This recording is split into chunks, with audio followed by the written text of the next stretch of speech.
Come on. They said they're trying to Bada test bing, the bada boom. yogi. They say that spirits all have something that look they at want. the fit. What? Can I? Okay, I guess. I mean, I already cussed. You already know. You already know. Period. Bada bing, bada boom.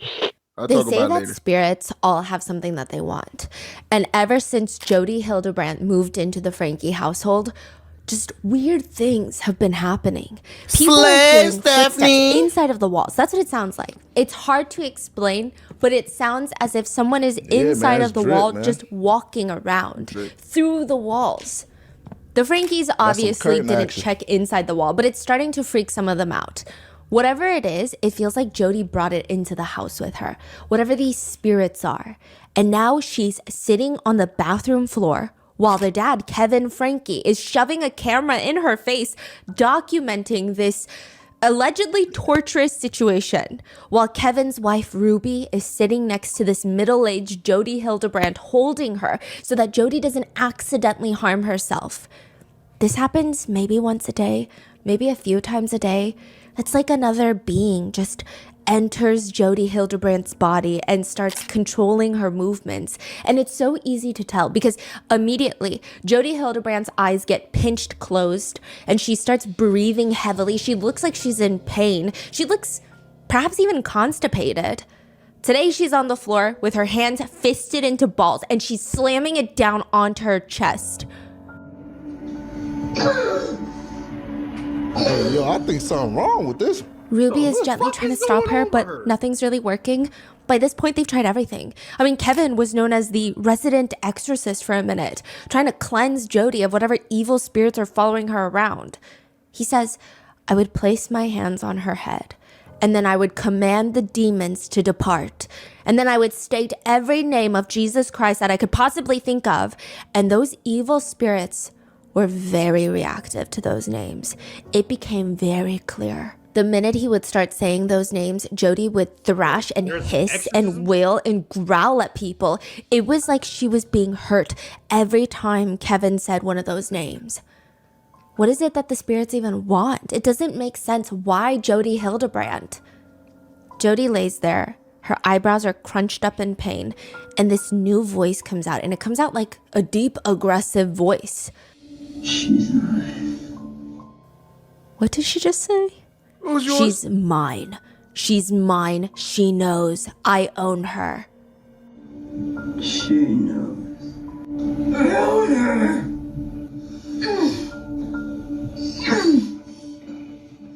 These are all recorded? Yeah.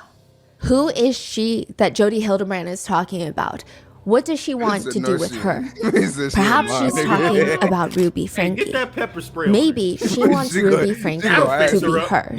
And maybe she's going to do everything in her power to make sure that she is hers.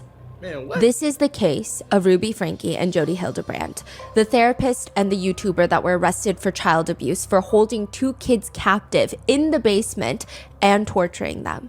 Crazy.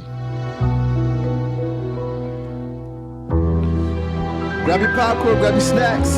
It's starting. Grab his next check. Crazy, chat, crazy. I know we can't see the chat on the screen, but yeah, we live right now for all the people watching. Somebody said if she don't get her lying ass up, bro, that's what I'm saying, bro. Get your dramatic ass up. We would like to thank today's sponsors who have made it possible for Rotten Mango to directly support a survivor, Jessie Hildebrand, who endured abuse at the hands of their aunt, Jodie Hildebrand. Their information will be in the show notes if you'd like to share your support as well. This episode's partnerships have also made it possible to support Rotten Mango's growing team, and we would like to thank you guys for your continued support. As always, full show notes are available at rottenmangopodcast.com. Today's case involves some very well-known names in the family vlogging world, Ruby and Kevin Frankie, plus their 6 children, best known as their channel name, 8 Passengers. All the minors in today's case have been protected and will simply be referred to as either boy, girl, or just their first initial. We will be using the names of the 2 eldest children, Sherry and Chad. They are of legal age. They've publicly spoken out about Ruby and Jodie. And additionally, Sherry recently published a book that I read, and like I said, you need to get 10 copies of this because no coverage of any news station, any documentary even compares to the truly visceral way. It's like such a vulnerable way that Sherry is Love able life. to convey her feelings about everything that's happened.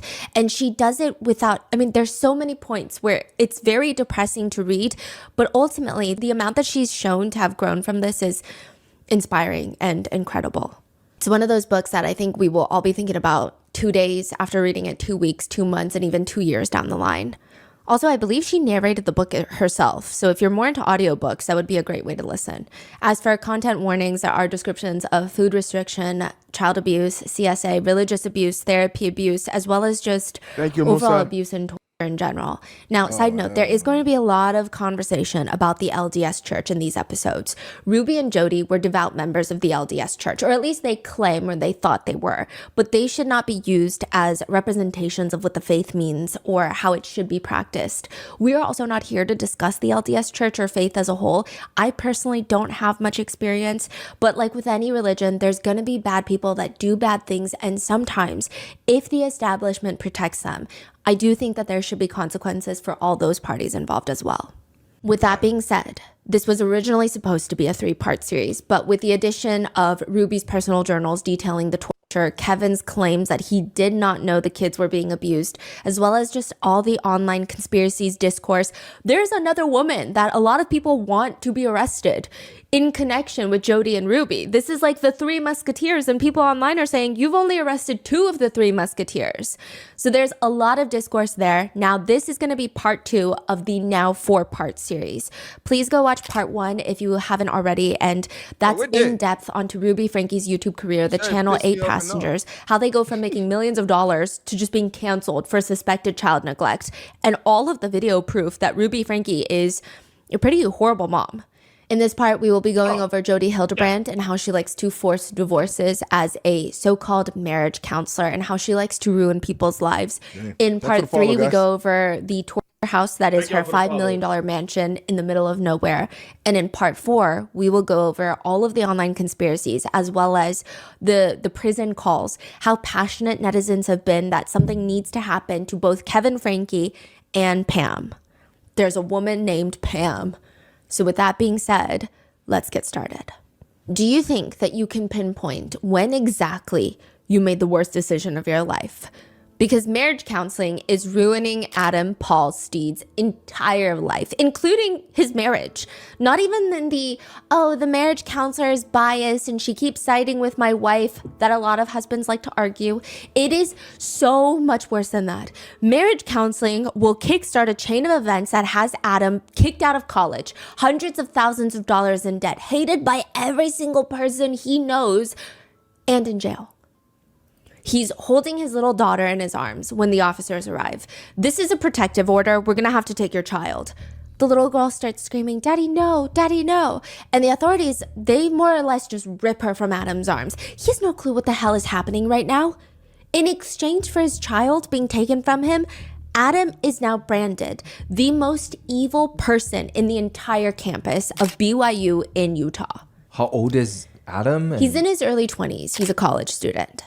Okay, and the kid is? 1. Oh, wow. Yeah, now if you see him on campus, it's like seeing Satan himself just walking casually through the corridors. He's evil. You know, he's got like a 500-page honor code file in his name, which... Okay, side note, BYU is a religious institution. So while a lot of institutions, they have honor code offices, they're typically for policing the academic integrity of students. Whereas BYU, you could basically start a file for your roommate if you caught them watching thirst traps or if you catch them secretly drinking coffee, because BYU is sponsored by the LDS Church. The honor code includes behavioral standards established by the church, like caffeine intake. There's not a single drop of tea or coffee that you're going to find on the entire campus. Yeah. So what do you drink? Energy drink? No, you can't even drink energy drinks. They love soda. Yeah, that's why soda shops are a big thing in Utah. Like sugar? Just sugar Yeah, highs? just straight sugar, I think. Yeah. Okay. Now, Adam's Sugar. file Sugar is mentioned now chat. 500 pages long. The notes Yogi. on his file are dated. There are detailed notes of phone conversations between the honor code office and witnesses that are calling in to explain Adam is too predatory to be left in this university. Which is a very bold statement to make. I mean, they're saying that the longer that he's a student here, the more people are in active danger. Adam and his wife, let's call her Mary, that's not her real name. She's also a student at the university. The two of them, they have a 1-year-old daughter and another baby on the way. And Mary is actually the one that starts the honor code file in her husband's name, Adam. She walks in one day and she reports that Adam, her husband, is delusional. He is controlling. He has violent tendencies. She tells the honor code office that she's concerned about her husband taking baths with their young daughter. She says it's because he's a victim of sexual abuse when he was a kid. He does not have a healthy understanding of boundaries. Again, this is what she's saying. And one time, he asked that I take the baby out of the tub. They're taking a bath together. I take the baby out of the tub, and he was trying to hide his erection. That's what Mary is claiming. She said from then on, she had to be in the bathroom at any given time that Adam was alone with any of the kids. And Mary is just scared of him now. And it's not even just Mary that Adam is scaring. Mary claims that she has this marriage counselor, a therapist. And Adam is threatening the therapist too. Like, they're both terrified of Adam. Naturally, the honor code office, they want to talk to the therapist. And she's an open book. She tells them, well, listen, Adam and Mary came in for marriage counseling. And it was very clear from the get-go. I mean, due to Adam's behaviors, it was just going to go downhill. The file reads, the therapist advised and explained that Mary wanted marriage help. At first, the story was a common theme of a wife struggling to understand her husband's problems with self-pleasure and porn consumption. However, the therapist quickly became alarmed because Mary had been convinced that by Adam, that whatever Adam was doing was not anything wrong, that this is just the way that men behave. The therapist states she believes Adam is manic, and with the encouragement of therapy, Mary has been trying to set boundaries and be more assertive with herself in the relationship, and Mary had, quote, began to waken up to what was acceptable behavior and how confused she had been and how off track Adam has been. The therapist is explaining to the honor code officer, I mean, Adam is masterful at keeping Mary in this constant state of confusion. The notes continue. The therapist explained that Mary felt too threatened to comprehend or connect with the seriousness of some situations. But once Mary started putting in boundaries, Adam did not like that. And that's putting it mildly. The therapist states he's psychologically unstable. He has an intense delusional fixation on me, the therapist, and he keeps saying that I'm the Antichrist. Which sounds alarming, right? And he's violent. The therapist strongly asserts that she's just scared that the two of them have kids at home. One example that the therapist gives to the honor code office is that Adam held their infant daughter over the 3rd floor balcony, and he was just giggling. He was like, oh, holding you over the 3rd floor balcony, haha. He thought it was a funny joke. The therapist claims she would not be surprised if he does anything drastic to Mary or the kids so that they don't leave him. He is just so extremely manipulative, pathological, narcissistic, and dangerous. The therapist explains that out of all of her years, treating thousands of married couples, I've never been terrified of a client until Adam. There was this one instance where they were both in my office and I was so physically threatened by him, I had to position myself between him and the door so that I could make a hasty escape if I needed to. This was the first time in all the years that I've been a therapist. Man, you know that's bad when a therapist is saying that shit. Like, I was ready to a whole ass therapist, bro. Boy, for a therapist is saying, nigga, I was ready to book it, nigga. I was scared for my life, man. Nigga. Like, damn. That I've ever had to do that. She goes on to allege that not only has Adam Paul Steed essayed his own wife, but also their 1-year-old daughter. She states confidently with her whole chest, Adam is the most dangerous person that I have ever met in my life. He is very clearly a predator. That therapist's name is Jodie Hildebrand. When Adam first looks into Jodie, his potential new marriage therapist, he does like a quick Google search on her just to see what's going on. She is one of the most recommended therapists in the Wasatch Front of the Mormon Church for like the past. Okay, so if she's the therapist, do we believe her then? You know what I'm saying? Do we believe? Ain't she like a cult leader or some shit? I don't know, man. She lying. She lied? I mean, she was a cult leader, right, Chat? Man, she crazy. She was just catching a demon earlier, bro. Yes, bro. And I know she was faking that demon shit too. Man, she lying about something. Oh yeah, hold on. You I might don't be onto believe that something. shit. She might be a pathological liar. Oh, that shit crazy, bro. Recommended before therapist all in the that. Wasatch Front of the Oh, Mormon this Church before? for like the past 20 years, honestly. Wow. Her website sounds good. It says, my style is compassionate yet direct and clear of what is necessary to fully change and champion any addictive or self-destructive behavior, whether it be ravenous addictions, feelings of inadequacy, conflicts in relationships, intimacy problems, communications and breakdowns, and frankly, block anything that prevents having and creating peace and joy. Damn, this nigga's fucked. At the bottom of her website, the banner reads, what you do is not who you are. I don't even know what that means. Her resume on paper seems great. Bachelor's in English, graduate work in educational psychology, earned a master's degree. Then she worked at Cirque Lodge, which is a nationally known drug and alcohol treatment center, which is frequently visited by celebrities. It's expensive. It can range from $30,000 to $100,000 to get treated for 1 month. 1 month. And Jodie would not stop talking about it. She claims that she treated Paris Hilton, not how for much did drugs, she but say? for bad behavior. I'm gonna run it back. Bro, no. $30,000 to $40,000 Yo, Chad, did I hear that right? a month. 40. I thought you said 100K. This shit on a kid. Me remember. I heard $100,000 by celebrities. It's expensive. It can range from $30,000 to $100,000 Yeah. to get treated for 1 month. To 100. 1 So month. you telling me in And a Jodie whole would years not of stop talking about time, I could have bought another house with that money in a whole year. It was that with that money being spent, a whole year's worth of that money. That's enough to buy a house. I mean, hey, but they said it's the big baller brands that go in there, bro. Motherfucker. Okay. You go in there, so like if you like LeBron James, it's the type of place you will go. But Nigga, 100K I don't give a for fuck if I was Elon Musk and Bill Gates combined. You understand me? I don't give a fuck if I'm Elon Musk and Bill Gates combined financially. right. You will not catch me in a motherfucking you won't catch me in a joint like this. And it ain't 30 days a month. God damn it, this stupid. Bro, what the fuck y'all niggas be spending money on today? Bro, it's the skills. You pay for the skills. Fuck you, Akeem, you're gonna piss me off. Get me out of here. Fuck you and your skills, nigga. about it. She claims that she treated Paris Hilton not for drugs, but for bad behavior at Paris Hilton. the school the camp, if you will, that Paris Hilton was sent to that was terrible. But She was there, working there. yeah, that's what she claims. Now, Adam did think that it was a little strange how little she cared to protect clients' information, but maybe it's because Paris Hilton's personal life has been all over the tabloids since forever, so it's not actually breaking any patient protection laws. It is weird, though, and Adam did think it was weird. Besides, it's fine because Adam and Mary, they're going in for marriage counseling. They've been married for 2 years when they're recommended by a church bishop to go see Jodie. The church bishop is like, oh, that's a good one. Adam says, Jodie was very charismatic right off the bat.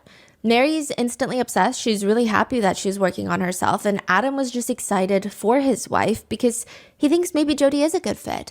She's firm, but she seems very wise in a fun way. She doesn't mind laughing and making jokes so that the message gets delivered. I mean, for a church recommended therapist, she doesn't seem like she takes herself too seriously, at least in the beginning.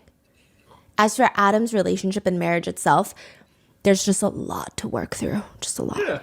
They're trying to balance being new financially. parents while also being college students. They have a 1-year-old. Mary is pregnant with their second. They're both students at BYU. They're both Mormon.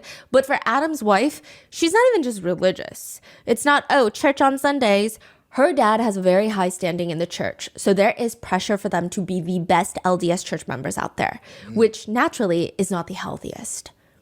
Adam says that whenever he Googled something, if he even saw for like 20 seconds, okay, maybe he Googled it. Maybe he Googled a naked woman's picture for 2 seconds. And if he looked at it for 2 seconds and he had a quick lustful thought about it, he would call his wife and apologize profusely. Like you would think that he met another woman at Motel 6. Damn. He's saying, I feel terrible. What I did was Nigga terrible. This tripping. is terrible. It probably That's doesn't tough. help that Adam's entire start to their marriage is just rough. All of Mary's family members hate Adam. They were against this marriage to begin with from the get-go. Adam was one of the biggest whistleblowers of the LDS church. And it's not that he turned against the faith. He's like a devout LDS member, even at that point. He was assaulted by a higher up in the LDS church when he was a child. He was one of the first few victims to kickstart a decade-long chain of almost 93,000 victims who have come forward with essay claims against the Boy Scouts of America. Wait, 93,000 victims? Have come out against the Boy Scouts of America. Damn. Now, it gets very complicated because you're like, what does the Boy Scouts have to do with the LDS church? Adam was one of the first people to try and get some justice. So quick context, the LDS church was the largest sponsor of the Boy Scouts of America. Scouting was considered a big part of the youth development in the church. So about 1 out of every 5 Boy Scouts were of the LDS faith. They were essentially sent by the church as part of their church youth activities. Now, there are LDS higher-ups that also hold significant positions in the Boy Scouts executive board. If you are an Eagle Scout in the Boy Scouts, which is like the top 5% ranking, it is a badge of honor at church. So they're 2 separate organizations, but not really. They're very merged together. Adam Paul Steed grew up in the LDS church. In fact, his dad works as a seminary teacher for the church. They're very serious. When he's 14, he goes to a Boy Scouts camp in Idaho where he is essayed by a scout leader, but who also happens to be an LDS church leader named Brad Stowell. After the essay at the camp, he tries to report it to the Boy Scouts leadership. They don't care. Adam straight up calls the police himself. He's like, come get this guy. He's very brave. He's 14.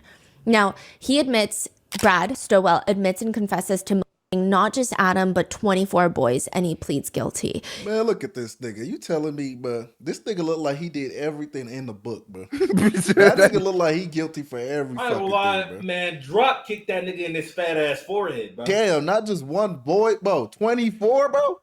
I ain't gonna lie, man. bro. Yeah, bro. Get that nigga up through. That's crazy. Put that nigga in the chamber, bro. Niggas have no fear, bro. Right. You nigga work in a church, don't have no fear of God in them, bro.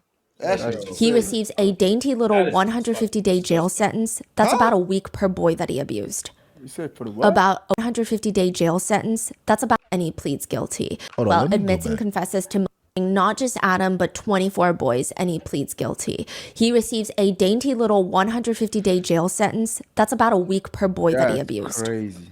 About a week. That's it. What kind? I'm about to lose my shit.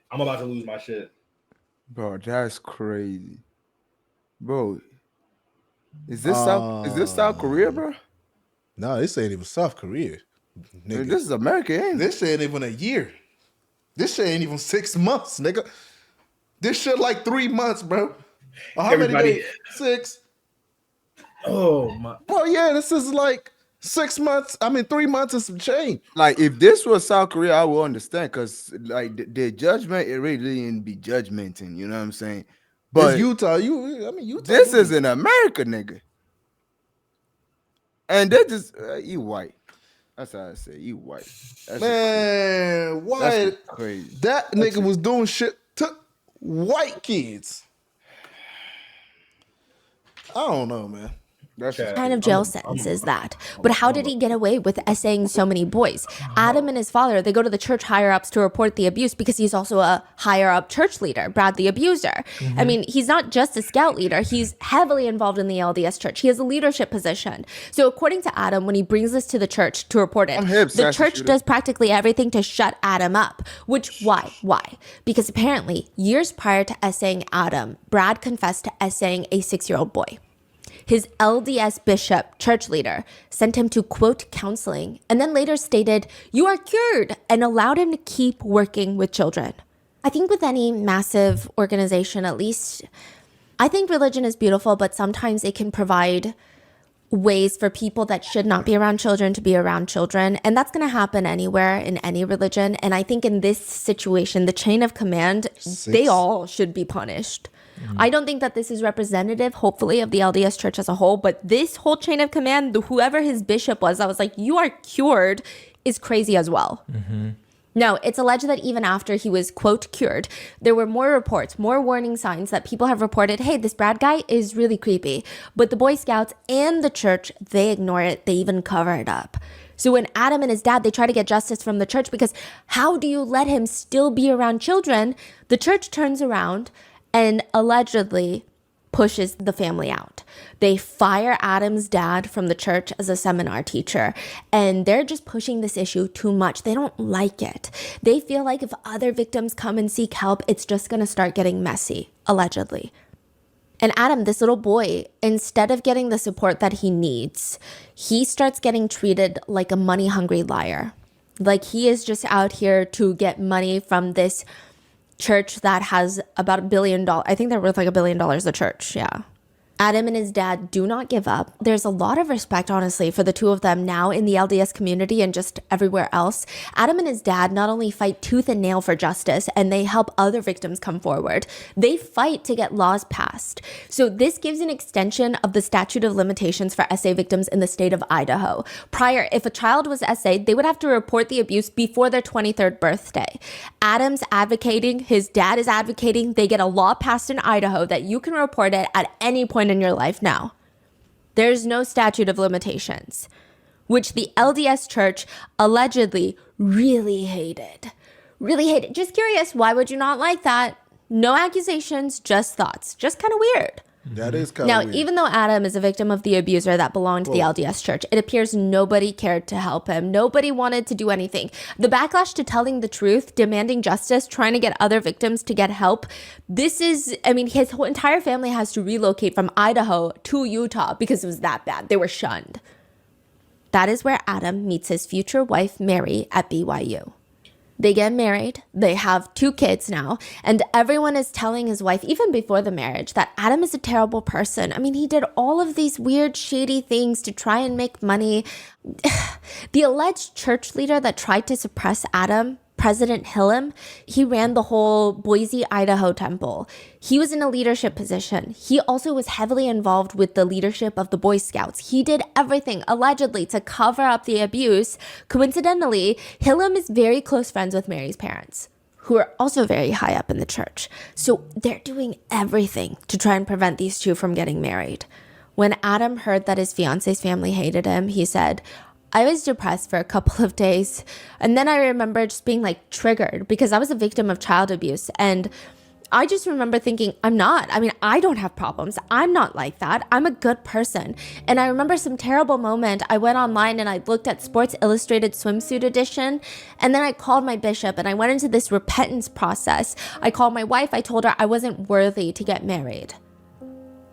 But nevertheless, the two get married, they have a 1-year-old, and now she's pregnant with their second child, and their lives are about to get harder, so they need guidance. It is natural to seek help. It's admirable to seek help.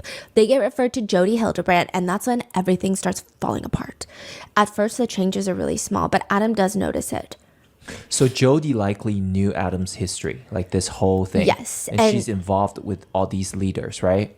Yes. And she wasn't as involved with all these higher-ups, but it's alleged that she saw Mary as a way to get even more influence in the LDS church.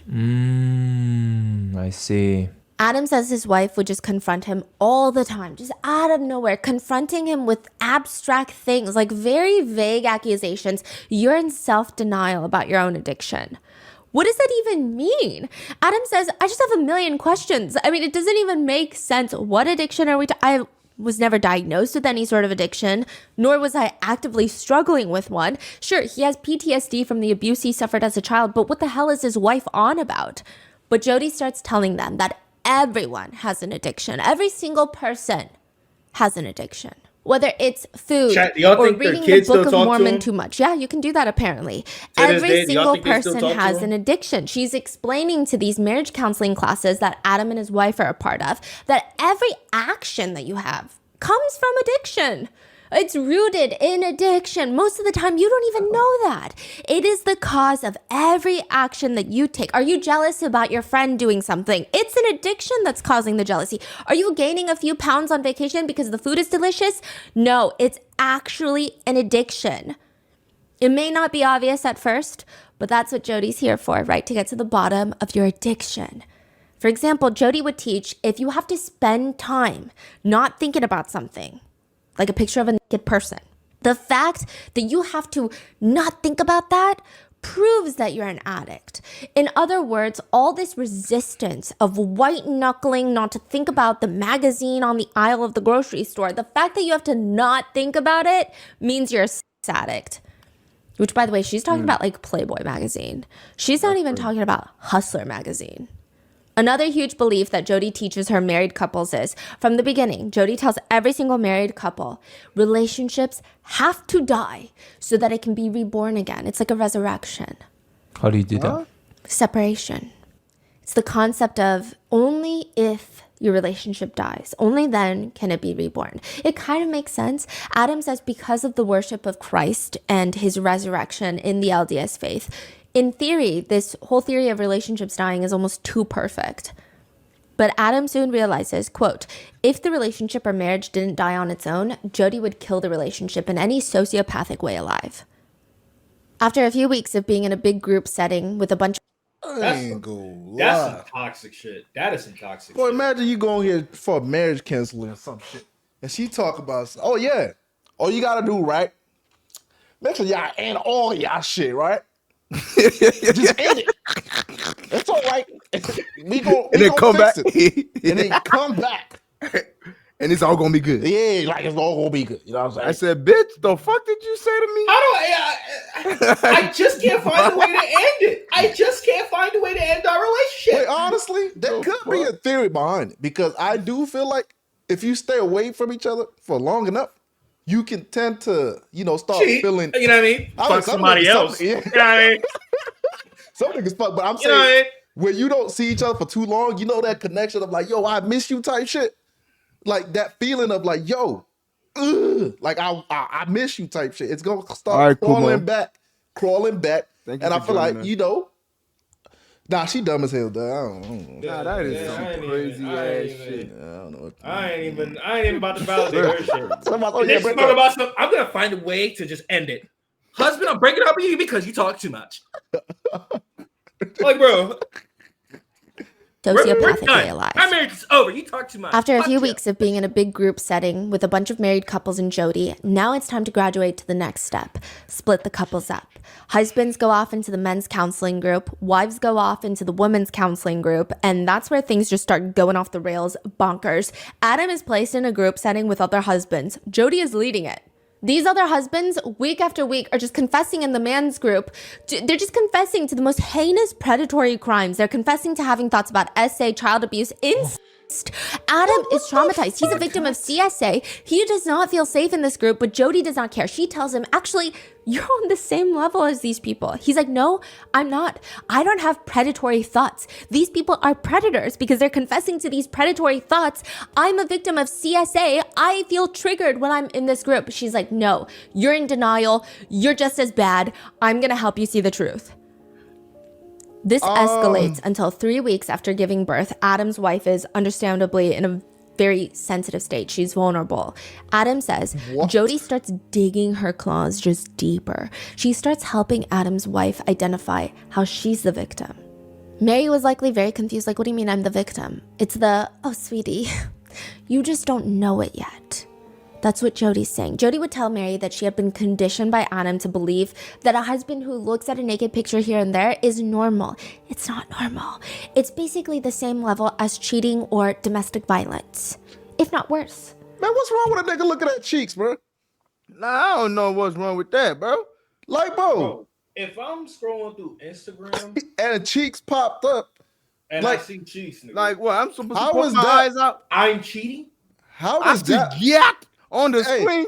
What? What I'm supposed to do? Fucking You- die, bitch? You supposed Okay, to? see now you're doing. It's when you're doing that. What, You're what supposed- I did you say? Oh, this yacht on my screen. yeah. I can't avoid it. Yeah. Okay, yeah. See, You're when you like, start, bro, when you start when doing it's all like that, yeah. that's when it get crazy. I didn't. Yeah. I'm just saying, like, bro, you know, shit happen, bro. You know, you can That's be when it get watching crazy, stuff, and then it just pop up. You like, damn. You know what I'm saying? Like, yeah, bro, see, look, does look, not- it's does that not lip lick. mean- You gotta stop doing don't that. mean shit. It's that lip lick. Stop doing that. I can't avoid it. Rawr! That's ass. Like, bro, you gotta stop that shit, bro. But Stop. no, but then it just make a nigga a cycle when you think when I see that I gotta be tripping, nigga. Like, come on, listen. Let me why I talk gotta to be y'all. tripping when I see booty pop up on the screen? But that's what I'm saying. You know what I'm saying? Let me spill some real facts to y'all. Hey, Dimple, shut the hell up. Chat. As long as they're not indulging, like in ways that's like extra, Yeah. bro. Yeah. Men's nature is to admire beauty, bro. Yeah. Right? Yeah. It's natural. Just not lustfully, bro. That nigga said Yeah. there's beauty in the booty, bro. Yeah, There's beauty in the lustfully. booty. Like the way Palumi do it, that's crazy. Like, How'd I do it, bro? that booty. Bro, I did not Yeah. do it like that. Damn it, I Look, can't stop. look, Look, look. I can't avoid it. Look, chat. Now it's that crazy. Look, chat. All right, so I'm opening a magazine, right? Bam! Got! Okay, that's bro, crazy. Now, you that's said, kind of crazy. that's You stare. No, 2 seconds. You saw this shit. hey, Now, but what I'm you gonna do? You stared a gonna little go, too hard, "Ah." though. Nah, Oh, 'cause you gonna be look, like, if you look in the damn, bro. magazine, it's not "Hey, just it gonna is be. what it is." Hey, Nigga, if I'm looking through Instagram, right? Bow, but wow, bow. You know what I mean? That's normal. why you gotta say bow, bow? Bow. And then you close it. You know? Why you gotta say bow, bow? No, because the bow is me scrolling. Bow, wow, This bow. guy is You know garbage. what I mean? That's normal. Yeah. That's Bow, normal, bow? bro. That's what I'm saying. You could use a different word. Why you gotta say bow, bow? Like, No, bow is the scrolling, nigga. Listen. your scrolling The is bow. bow?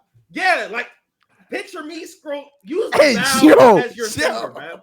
Somebody Bow. said Lumi's trying to see Jodie's cheeks, bro. Hey, all right, yo. bro. All Let's right. get back to the video. All right, come The on. last man. cheeks nigga want to see is Jodie's, nigga. So of course you cannot treat him level No, as come cheating on. or Some domestic possessed ass violence, booty, nigga. if not worse. So of course you cannot trust him around your kids. She's trying to tell Mary it's the same as if Adam killed someone, you know? Would you forgive him and just hope that he doesn't kill someone else? Or maybe he doesn't kill you or your baby? Adam is so taken aback to be treated like a predator. I mean, he had to uproot his whole life after being victimized as a child, and he's still trying to work through the trauma, and his own wife is treating him like a perpetrator. Mary eventually tells Adam, it's your addiction, you just don't see it. That's crazy. Side note, Adam Well, has you only know seen me, about nigga. 2 hours of corn in his entire know me, life. But his wife is acting like he is an addict of these videos. Mary tells Adam that he was never a victim of child SA. The wife is telling him? That never happened to you. You're in denial because you have an addiction.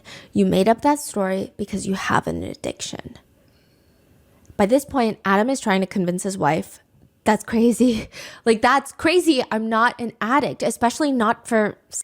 And she knows that he would never lie about what happened to him. So in this desperate attempt to try and save his marriage, Adam agrees to his wife's conditions on how to save their relationship, which is they need to break the relationship so it can be resurrected, remember? Jodie instructs them that they cannot talk to each other. They can only talk to each other in a group setting, and they need to break the relationship in order to rebuild it. Adam suggests That getting a bitch second is opinion demon. because what kind of crazy therapist It's even suggests demonetized. that as a marriage therapist? But Jodie tells him, Motherfucker, see, you scared me like that's that your one more time. addiction speaking. The addiction knows that you are solving your addiction by coming to me. Of course, the addiction doesn't want you to keep going to me. Addiction is a parasite and it wants to keep being fed. Mary rejects his idea. She's like, no, I'm going with Jodie. Now, again, this is just from Adam's perspective. Mary has not said her side of the story, but it seems like there are, I mean, he's got files of evidence. He was on a big podcast called Mormon Stories, where they've been really covering the Jodie Hildebrand, Ruby Franke case. That 5-hour-long interview with Mormon Stories with Adam has been taken down due to a court order. So it's a little. Why? How so? What's going on? There are speculations that Mary did not like being Big spoken brother. about. That can have some But text. Mormon Stories, when Adam went on there, he gave every single file that he had. Police reports, the 500-page Honor Code Office file. He gave lawyer statements, every court order. He gave everything. He gave Jodie Hildebrand's therapy notes that he subpoenaed. He gave everything. So it's still alleged, but I just putting that out there. Now, Mary allegedly rejects this idea. From this point forward, she says, we're not going to really live together. Like, we're going to live together in the same apartment because we have 2 kids together, but we're not going to speak unless Jodie is present. She even goes as far to allegedly give Adam a letter that says, "As of today, I am no longer willing to take upon me the responsibilities that come with being your spouse.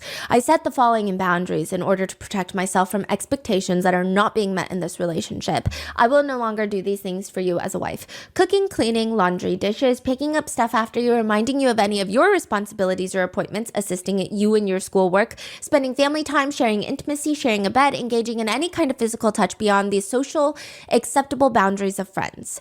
I will consent to share our apartment as living space. I will consider to have my responsibility to take care of myself and our 2 children, and I will not consider it my duty to Man, inform that's you of it. my daily activities or plans." That shit not gonna work, bro. Bro. They have no physical, emotional, mental, or even verbal contact At that for point, weeks. just leave. And then one Whoa, day, out of what? the blue, allegedly, Mary, the wife, Adios, nigga, asks catch me Adam to outside. give their baby a Hold on. bath. So he goes, gives the baby a bath, and he says, quote, "She totally walks into the bathroom in her lingerie. Like, I just remember thinking, oh my God, she's finally listened to me. We're gonna get back to our normal life and stuff." And she starts teasing me and acting like she was gonna hop in the tub with me, and I'm holding our baby, our 1-year-old. And I was like, "Hey, you gotta get the baby out of the tub." And I'm laughing, thinking it's funny. She leaves with the baby. She comes back into the bathroom, looks at me. She looks at my private parts, and then she looks at me in disgust and just turns her back and walks away. So Bro, I'm walking out that bathroom naked and I'm leaving, nigga. Bro, what? hold on. So she came in there. So he's You got me all type of fucked up, nigga. okay. So she looking at him weird, thinking he's being like aroused by a little baby, but she came in there with lingerie. You get what I'm saying? Like, Yeah. it ain't. I don't know where this is going, but it ain't the baby, nigga. It's you. You. You can't have it with thongs and shit on, bro. Like, you telling me my fine ass wife gonna tell me, "Hey, I don't want nothing to do with you. I don't know about, but we can share a house together." You know what I'm saying? And boom, I carried our baby in the hand, and I'm in the shower. You know what I'm saying? A butt naked. You know what I'm saying? With the sling, all that, but and you pull up on me, and my sling is standing up tall because I saw your fine ass, and then you're gonna take the baby from me and try to make it seem like I Is got that- sling up because of the baby. But Is I'm that what's walking out going on? naked Hold on, like let this, me- bro. Hold And on, I'm living in the brother. bathroom, nigga. Fuck you. You got me fucked up, bitch. Hold on. Hold on. Don't play with me. Don't play with me. I nigga. am. Hey, yo, I Diana, am- thanks for the Oh, sub. fuck. Thank you for the prime sub. Don't play with me. I'm confusion, bro. I'm all Your types. confusion. I'm confusion, bro. All types of confusion. Nigga, don't play with, bro. I will walk out that house butt naked. I don't care, bro. Let the police catch me in the middle of the road talking about some nigga, you good? I don't go for no, I'm not good because this bitch got me all type of fucked up. Nigga, I'm leaving, nigga. I'm probably get in my car butt naked with my key and drive off. Look for the nearest hotel so I can get right, nigga. Got me fucked up thinking, bro. No, you tripping. Yeah, but like, come You on. blowing me at that point, bro. What the fuck? Yeah. Bro, And then bro, she Nick, looked- that would make a nigga go psycho, bro. Hold on. Let me see though. Let me get the right information. So she comes in there. Let me go back a little bit more. You know? Bath. So he goes, gives the baby or even verbal contact for weeks. And then one day, out of the blue, allegedly, Mary, the wife, asks Adam to give their baby a bath. A So he bath, goes, alright. gives the baby a bath, and he says, quote, "She totally walks into the bathroom in her lingerie. She comes in. Like, I just remember thinking, oh my God, she's finally listened to me. We're gonna get back to our normal life and stuff." And she starts teasing me and acting like she was gonna hop in the tub with me, and I'm holding our baby, our 1-year-old. And I was like, "Hey, you gotta get the baby out of the tub." And I'm laughing, thinking it's funny. She leaves with the baby. She comes back into the bathroom, looks at me. She looks at my private parts, and then she looks at me in disgust and just turns her back and walks away. You got me That is fucked up. wild. What You is got me going fucked on? up. That is the alleged honor code reporting of he had an erection in the bathtub. But even if it's true, then this whole thing is Like a setup, it's entrapment. Yeah. But even why does that even is that even necessary to I don't know. It's weird. This bathroom incident, the motives behind it become even clearer later, but Mary, his wife, is turning into a little soldier for Jodie, is what it appears to be. Adam doesn't even recognize her anymore. For example, Adam and his wife had this trip planned to go to Yellowstone. They're bringing some friends there, one couple from Brazil. They just had a baby, the couple from Brazil, and they don't have much money because they're exchange students on top of all of this. So Adam really wants to do something special for the Brazilian couple, and he's like, "Oh, we're going to go on this trip, and I'm going to help you guys pay for it. Like, I will pay for all the food on the trip." It's a big moment for Adam to be able to finally do something like this and to I don't know, do something special for his friends. But when they get to Yellowstone, Adam promised his wife that they were going to stay within an entire budget for the entire trip. Now, I believe most of the money that they were spending was Adam's. He did get settlement money from the Boy Scouts of America, but it wasn't a lot. It's not like he's rolling in it. And he also does not spend lavishly. At this point, he's hundreds of thousands of dollars in debt because of Jodie. No, these are different people. So at this point today... Okay. Oh, today. Yes. Okay. These are all But at this point, when they're in Yellowstone, he has a little bit of money and he doesn't spend it lavishly. And this is one of the times that he just wants to spend money on his friends. Like, this is a good reason to spend money.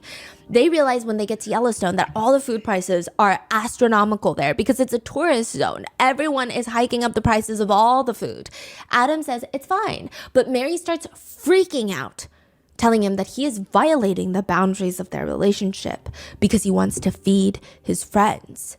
He says, I remember driving like 4 hours around Yellowstone trying to find a grocery store that was cheap enough so that we could feed my friends and her baby was crying. And finally I got so upset. I said, I can't listen. I have to do this. And my wife was screaming at me.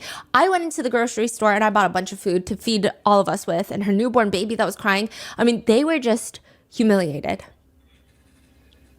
Adam is like, I don't know who this woman is, but it's not my wife, Mary, and I'm going to get my wife back. But 3 phone calls is what ruins everything. The first call to the police happens after a big fight between Adam and Mary. Mary is on the phone with the police, frantically telling them that her husband is physically abusive. Okay, ma'am, what's going on? What happened? He violated the boundaries of the relationship of the marriage. What did he do? He left his backpack on the couch. A few things. I mean, one, the police were just like mouth agape, shocked. Secondly, I think this goes to show how far off the deep end Jodie has Mary. Because to confidently call the police and say that this is a transgression, that is an act of domestic violence, if not comparable, like you cannot be in a place where your brain is functioning normally. Bro, I feel bad for the cops, bro. They gotta hear some of these dumbass shit sometimes, bro. Bro, therapists really got they got power to change your fucking mind, bro. Bro, it's all fucking bro. Do you know how crazy that is, bro? Yeah, man. Like, bro, they have the power to do that. They could tell you shit, you'll believe it. Because that's what they study. Man. But honestly, props to police, man. Cause I can't he forgot to move his book bag out the bed. So can you come arrest him? Marriage counseling might work for some niggas. No, I will go, nigga. Marriage counseling. I'm arresting you for calling me, bitch. Oh fuck. I will Marriage go. counseling, that shit might work for some niggas, but I in my life would never do that shit. I'm sorry. I can't have a motherfucker trying to tell me about my relationship, nigga. That I've been in for 5+ years. No. Don't suck me off, bitch. I can't do that, man. Don't get it on. This therapy shit does help some niggas. Oh yeah, hell yeah. For her?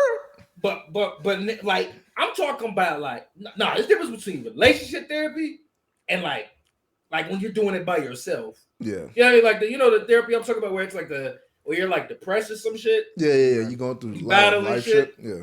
But like marriage is different because it's like you fucking with two people. How are you trying to tell like a couple how they should interact healthily when it's like all a social construct?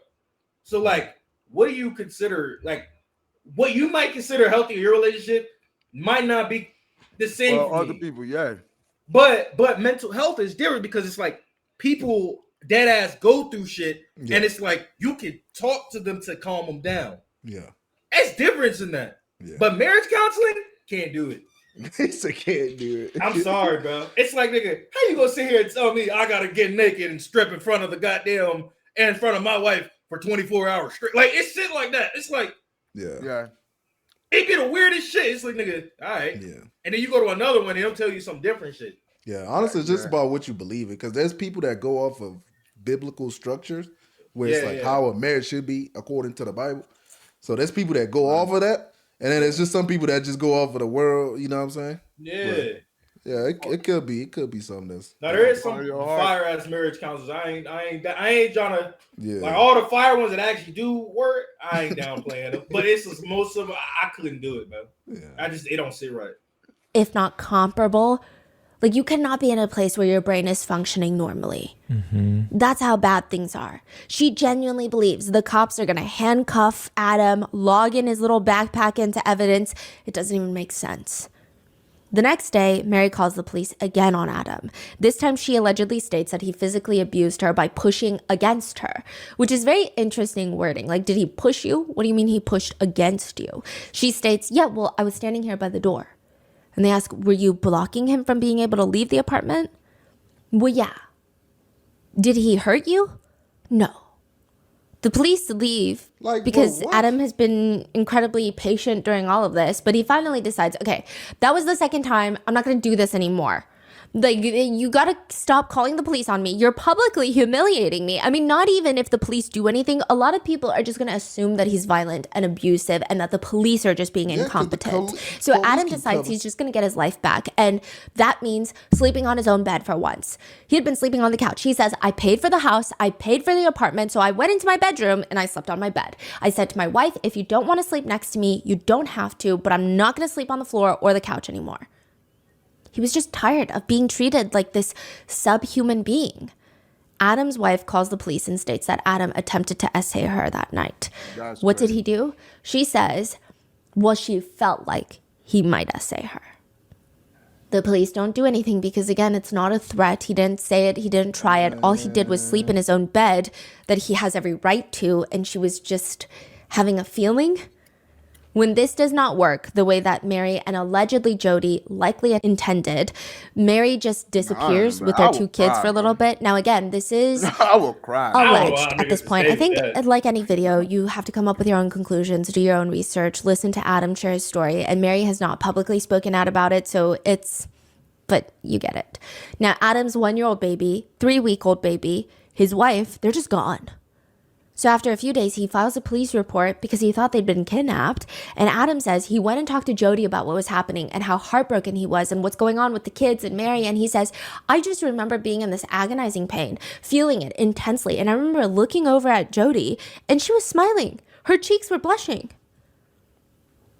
So at this point, he's not resentful of Jodie yet, right? Does he think something is wrong with Jodie as well? Or it's like a mixture of... He knows that Jodie is telling her a lot of things clearly that aren't making sense, but at this point, he's kind of confused more than anything. He doesn't know what's going on behind the scenes between Jodie and Mary, but it's just confusing. So from there, Adam's wife starts reporting Adam for actually trying to abuse her and the kids, likely just making up insane stories that Jodie is feeding her. She gets a protective order against Adam and lures him to meet up with her afterwards. So he gets served this temporary protective order. And then she's like, hey, come meet up with me because I like you. Like, maybe we can work this out. but he will be in bigger trouble, right? He goes and she reports him for breaking the protective order. She's also going to the BYU Honor Code office to report him for violent and predatory behavior. So not only is Adam facing expulsion from college, he's facing a likely divorce and 20 years in prison for breaking his protective order. Yeah. He's trying to tell his church leader, you have to help my family. I mean, you have to read through these files because none of this is true. Like, this protective order is not true. I don't know what's going on. To which the bishop just responds, a woman doesn't just run away from her husband unless there's something. Adam is just looking at him shocked. Like, what are you talking about? You know me. The bishop is just staring at Adam. Do I know you? What? Are you talking about, like, you think I'm, like, physically violent or I'm sexually abusing her? He says the bishop smiles. The fact that you just said that makes me know that you're guilty of those things. Wait, rewind that shit. What? I think Aylin or I'm sexually abusing her? He says the bishop smiles. The fact that you just said that makes me know that you're guilty of those things. It is like every single person in Adam's life had just decided to turn him into the devil. He starts looking online trying to figure out what Jodie's problem is. Why is she suddenly on this warpath to kind of destroy his entire life? And reviews for Jodie Hildebrand The negative ones read, she reminds me of an abuser in an abusive relationship. She isolates her clients by setting up unrealistic expectations so they believe all their friends and family are toxic, leaving them to only depend on her and her, quote, support phone calls. It makes me sad to think about how many relationships she has poorly hurt. Another, she's not worthy to be trusted with your marriage or relationships. My wife went to her counseling and classes, and the main result was that Miss Hildebrand brainwashed my wife that I had an addiction when I did not. My wife was so certain that I was hiding something as a result of this woman's lies that we had to go to an honest counselor to help dispel the dishonesty that Jodie Hildebrand had told my wife. Do not go to this woman. Go to a specialist who respects both members of the marriage and does not spread so-called empowering lies. And another, I have a very different history with Jodie than most. I'm a pretty well-known therapist, and I trained under Jodie Hildebrand for a year. As I trained under her, I saw her tear apart families and destroy relationships. I believe she is truly evil, and I don't say that lightly. I have done so much therapy for people coming out of her, quote, cult, who were traumatized by her therapy. I don't have an axe to grind, but I am tired of people getting hurt by her work. I'm reluctant to speak out against colleagues and other therapists. However, I wouldn't mind somehow, some way helping people see how dangerous this woman is. But nobody is willing to listen to Adam or anybody else that has said anything negative about Jodie. Adam was referred to Jodie by the bishop from the church. Jodie works as a therapist for this massive company called Lifestar, which, side note, the bishop, the church bishop that recommends Adam to Jodie, the bishop's brother owns that chapter of Lifestar, which is already a massive conflict of interest. It just adds to all the foul characters in this case. Because the sick part is, Adam gets money from the settlement from his abuse case for things like therapy, and the bishop knows that, and it's like he's thinking, well, why not give that money to my brother by going to his business where they employ a bunch of therapists? And it's not cheap or affordable. It's like $500 a week per person. And that's not even individualized therapy. That's to join a men's group with a bunch of other husbands. And then you have personal sessions that you have to pay for. That's 1 to 2 additional sessions per week. Between Adam and his wife, Mary, I mean, they're spending thousands of dollars per month to work with Jodie.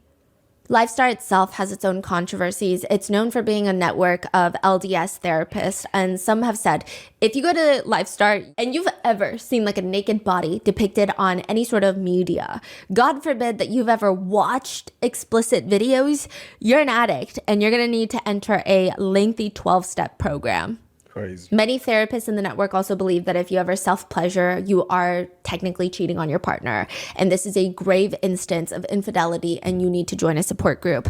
There have also been accusations against Lifestar that they will, if you have health insurance, they will diagnose you with an actual DSM-5 recognized diagnosis, because porn addiction is not one. I know that a lot of people do struggle with it, but porn addiction is technically not one. So they'll diagnose you with other things in the DSM-5 so that your insurance will pay for it. Allegedly, that is the accusation that has been levied upon them multiple times by internet users. Which, side note, I think it's fine if someone believes it's not in their beliefs to take part in self-pleasure or consumption of explicit materials. I think we should respect everybody's choice, especially, only if they're adults, right? But to actively go around shaming everyone, condemning them to the deepest, darkest depths of hell for doing it, I think causes more harm. And for Adam, it was kind of like that. That's true. There was this never-ending idea that self-pleasure is one of the greatest evils in the world, like right up there with murder. He says, there was a lot of guilt and shame behind self-pleasuring and explicit material in the church. I mean, I had a lot of guilt and shame. As a kid growing up, I discovered self-pleasuring a few weeks before I met Brad, and just on my own, quietly. From then on, I just always believed that God had sent this pedo into my life to punish me because I was sick.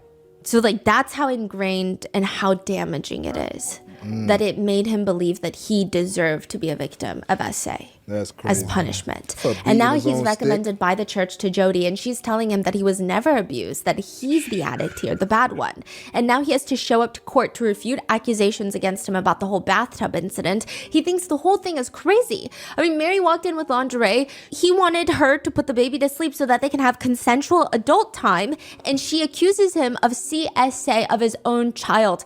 He is a victim of CSA. He walks into court and the worst conflict of interest is sitting right there, right next to Mary. There's Jodie Hildebrand, the therapist, but also Elder Halam, the higher up in the LDS church that when Adam was 14, he tried to allegedly shut Adam up for the abuse that he suffered. Then later, he tried to prevent Adam from marrying Mary. He's just sitting right there, right next to Jodie Hildebrand. Which, you know what, with all disrespect, we hate Elder Halam.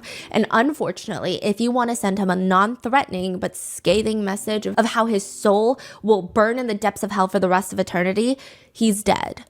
Fortunately, he's probably there burning. Why is he there? They just all kind of linked up and... Exactly. Adam is facing 4 felony charges. Each is a 3rd degree for violation of a protective order, domestic violence enhancement.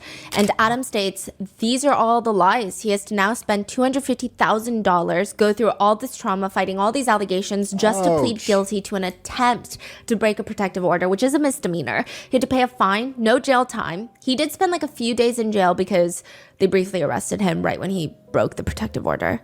But he technically pled guilty, which means everyone in Utah in the church thinks that he's this crazy abuser that was never abused as a kid, just creating chaos wherever he goes. But later, they will find evidence that some really dark things were happening between Mary and Jodie. They allegedly found evidence that they were trying to manufacture evidence on Mary and Adam's child to accuse Adam of SA.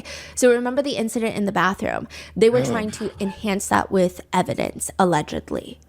What did they find? Like text messages? Obviously, these are not available to the public. Just descriptions of it make it seem like there is evidence that shows Jodie and Mary trying to get the daughter to pose in a way and to say, like, Daddy did this to me.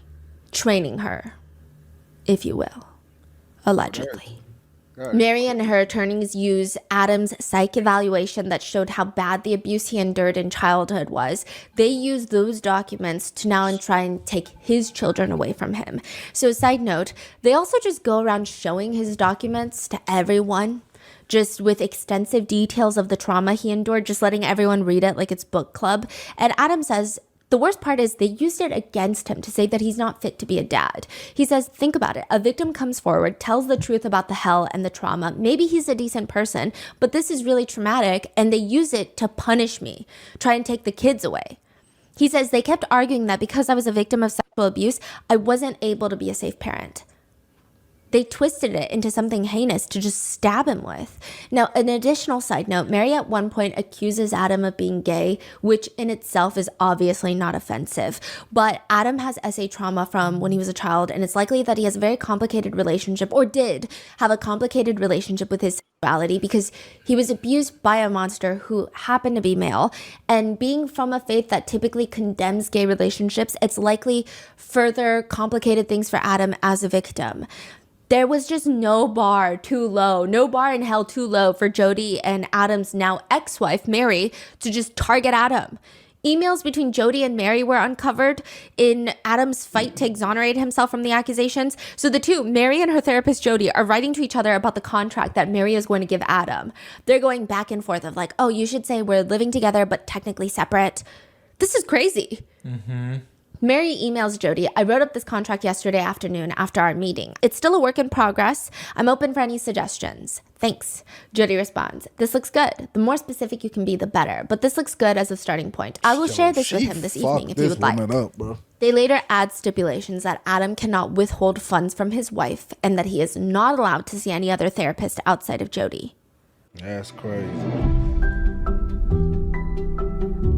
Hold on, Chad. Let me take a quick DJ Uncle Leak real quick, man. Bro, What the fuck did you just say? he said, I think that therapist beat bullshit. Yeah. She met up with Ruby and them. Yeah, this is before. This is a story about the therapist. Yeah, basically her ruining relationships. She was already in her cult bag then. Like that was when she was in her cult bag. Yeah. It gotta be because nigga, the way that pastor moved. Yeah, because the church and her they all work together. That gotta be her and her cult shit. Yeah. Yo, Kim, I ain't gonna lie. I got scared for a quick second, but I was like, who's that on your left side, bro? Or is it your right side? Oh shit. You see that like a dark figure, bro? Just you see that shit? Bro, that shit scared the shit out of me. The fuck? Yo, that shit looks smack there like a nigga. Chair, bro. That shit Like, scared that the shit motherfucker out of me. I standing right was like, there yo. That motherfucker was sitting there be like, Yeah, the chat's back. Now, side note, since we're here, fuck the honor Yeah, I code at fixed it. BYU. Oh, I'm shit, tell sorry. him, I'm not sorry. Stephanie. Yeah, fuck Adam them. had a few friends targeted by the BYU honor code office just because they were friends with Adam, allegedly. One female friend was called in because Mary reported her for adultery with Adam since their divorce had not finalized yet. She was asked about extensive... Okay, so this female friend of Adam's is also a survivor of CSA. The honor code office asked her for hours, grilled her about the essay that happened to her during her childhood. We don't even know how they knew about it. She never told the honor code office that, so maybe they got church records, church files about it, which is crazy. She was interrogated over her past trauma. Then she was accused of having an adulterous affair with Adam, to which she adamantly denied. But they called in Mary, Adam's wife, and she confirms, no, I know they're adulterers, okay? They're having an affair. To which point, the honor code office is trying to ask, like, do you know what adultery is, right? Like, it's been... People do it, like they're having physical relationships. Mary just responds, oh, well, then maybe they didn't have an affair. Maybe it was just spiritual and emotional. The next friend targeted by the honor code office is Bro, that Seth, shit is one of a Adam's thing, best bro. friends. Now, by this point, it feels like anyone who is friendly with be like Adam is going to suffer spiritual, too. Truly, to try and alienate him intimate. is what I think. Yeah. Adam was sharing custody Yeah. over the kids. Not legally, but I think it was more so agreed upon. And Seth came with him to see Mary. Mary grabs, allegedly, a giant shell the size of a cinder block and throws it at Adam. He quickly dodges because he's holding their baby in his arms, and Seth wrote a statement about it to the honor code office saying, hey, you know how everyone is reporting Adam? Well, guess what? Mary just tried to kill him. With a baby Maybe in not his that hand. dramatically, but you get the point. They turn around and the honor code starts questioning him if he's a sex addict. Also, Seth is a chef. He cooks with wine sometimes, as one does. They accused him of hiding an alcohol problem and being addicted to sex. They told Seth if he keeps hanging around Adam, they will kick him out of the university. They go after like 5 of Adam's friends for, again, the sole reason that Adam is around them. And also, at one point, the BYU police sent by the honor code office came and grilled, interrogated Adam for about 2 hours, asking incredibly intense questions about the abuse he suffered when he was 14. What does that have to do with anything? But it was traumatizing. He said, I felt so filthy and gross after that. It seems like the honor code office did not realize that Adam could subpoena their records, which he does. Adam says he will never forget the day that he was accused of essay of his own child. He says, how I couldn't even breathe. I mean, I had a panic attack in the parking lot afterwards. So there's a clear conflict of interest everywhere here. He subpoenas the BYU honor code files on him, which Jodie clearly breaks patient confidentiality by talking to them about Adam. But not only that, she has nothing to back up any accusations, suspicions, or statements that she has uttered about Adam. He subpoenas her therapy case notes and the case notes about Adam, whom Jodie Hildebrand has reported for being this sexual predator, one of the most dangerous people that she's ever met, that he's R-wording not only his wife, but his 1-year-old daughter. He's so sick and twisted and so great at manipulation that he is an active danger to the public. You would think Jodie has 2 novel-length spiral notebooks on him detailing his sick perversions, but when he gets her notes, it's like this long. It's 1 page, not even. Adam is in here for marriage counseling, has some sexual issues that he wants to work on, aka staring 20 seconds too long at a picture of an unclothed woman on the internet. That's about it. So these are being used in court. Yeah, because he's like, I mean, this is not a good therapist. Like this is crazy. She's levying all these accusations against me and these are her notes on me. Like I've told her nothing. She wasn't even Adam's personal therapist. He was part of group sessions, but he never really sat with her one-on-one. That's crazy. Wow. So he's like, suddenly you're just coming out accusing me of like the world's most heinous crimes out of the gate for no reason at all. There are also logs of emails between Jodie and Mary where they collude on how to take Adam down, allegedly. There are emails of Jodie coaching Mary on how to talk to authorities to make Adam look worse. It's not even just like, say this, but she's all present things as an inquiry, not in anger. when you present things to authorities. She's coaching her on her tone, her delivery. She writes, give the authorities the right thinking because they're not going to come up with those thoughts themselves. It's difficult when you begin to see what is really going on, to be patient with those who don't. Be direct and act inquisitive, not angry or defensive. Make them think that they came up with the idea themselves. Mary would email back, those suckers, they totally fell for it. Ultimately, Adam would not get custody of his kids, although he's in their lives now. Netizens theorize it's mainly because Mary and Jodie are no longer in each other's lives, and Mary allegedly wants to focus on dating rather than her kids. So it's just better for Adam to take care of the kids, I guess, allegedly from her perspective.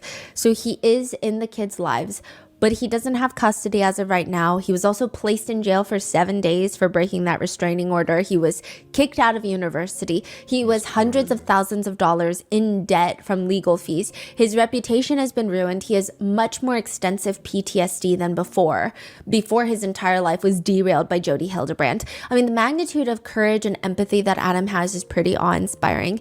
Even when talking about this incident on the Since Taken Down podcast by Mormon Stories, he never really blames his wife.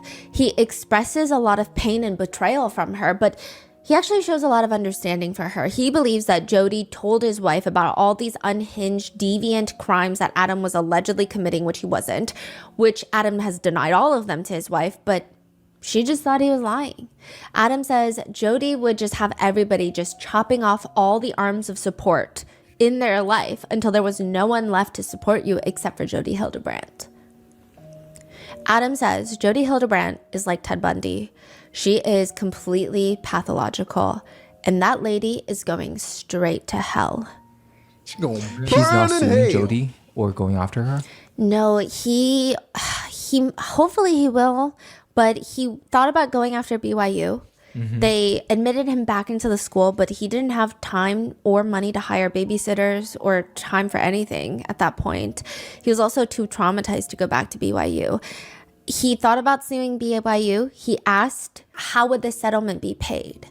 He has an attorney. He asked the Look at that assistant ebook. dean of BYU, I believe. And she said it would be paid using tithes, which is offerings from the church. Ties, 10%. And those are supposed to be used to help people that need it.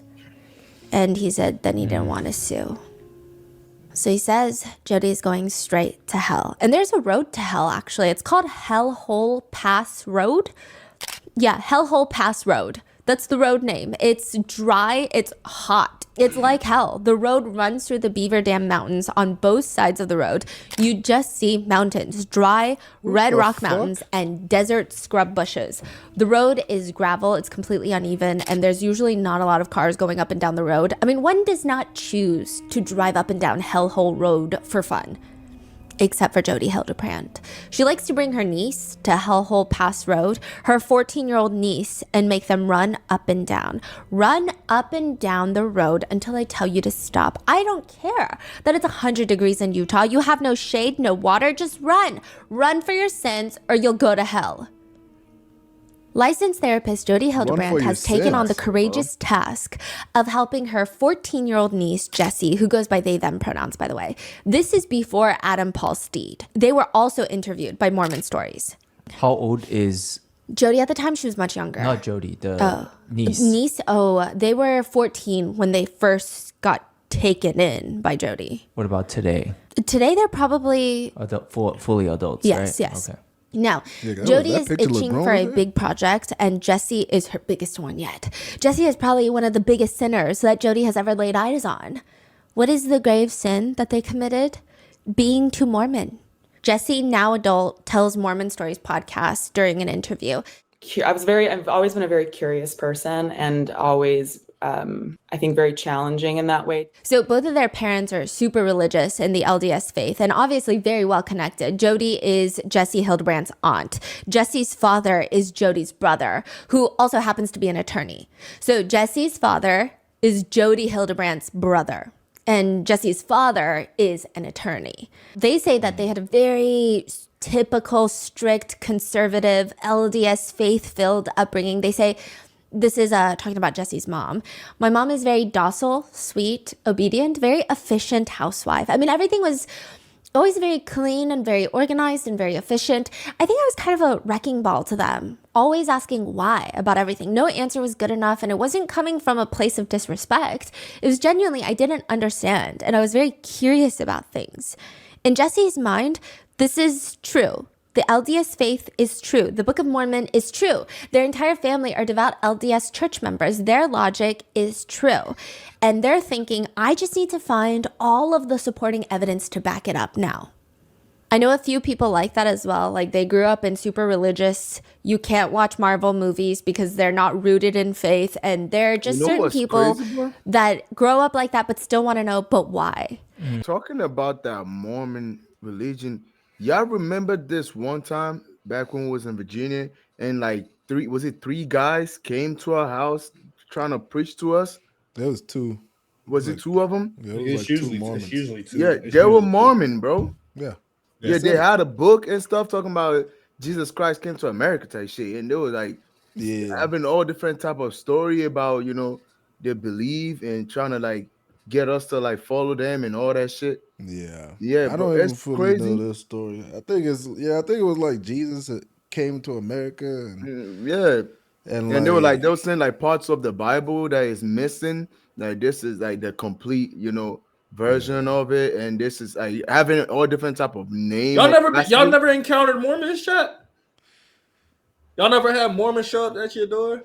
Yeah, but they had their names, but they got like different names. They have different name of like people in their Bible type shit. Talking about Joanna and like Marisa and like all different type of like nigga. They was like goofy ass names. They be wearing like the white shirts. And... They look like Jehovah Witness type of niggas, bro. Yeah, they be niggas have, bro. They showed me the Bible. That was like Brittany and Courtney. Yeah, bro. Josh was like, bro, what the fuck is this shit? My mom took them shit and burned it, bro. Because they give us like their Bible. My mom threw them shits away, bro. She was like, nah, don't know. This are like manipulators, bro. Don't listen to them. They almost will make you believe what the fuck they were telling you, bro. Yeah, my dad actually had to it was like a common thing for me as a kid. My dad cussed them niggas out, bro. Yeah, because Mormons used to always come. They don't even open the door, bro. And it's crazy that shit happened like around the time we started YouTube, bro. Yeah, that shit was so weird. I was like, yeah, the devil trying to get us, but I be hiding. Them niggas be on their bikes, nigga. I be running. There are just certain people that grow up like that but still want to know, but why? It's not that they're trying to be mean. It's not that they're like, I don't believe in this. It's just they want to know why for everything. I feel like you're kind of like that. You always ask why for a lot of things. And it's not that they're challenging anything. Their brain just functions in a way where they want to know the reasoning behind every single thing that's done. Every tradition, there must be a reason for it. So Jesse says, asking questions, especially maybe higher esoteric unanswerable questions or questions that point out skeletons. Why weren't Black people allowed to have priesthood? Why weren't they allowed to be at the church for the longest time? What about sexism? What about race? Those types of questions you don't ask. You don't talk about it.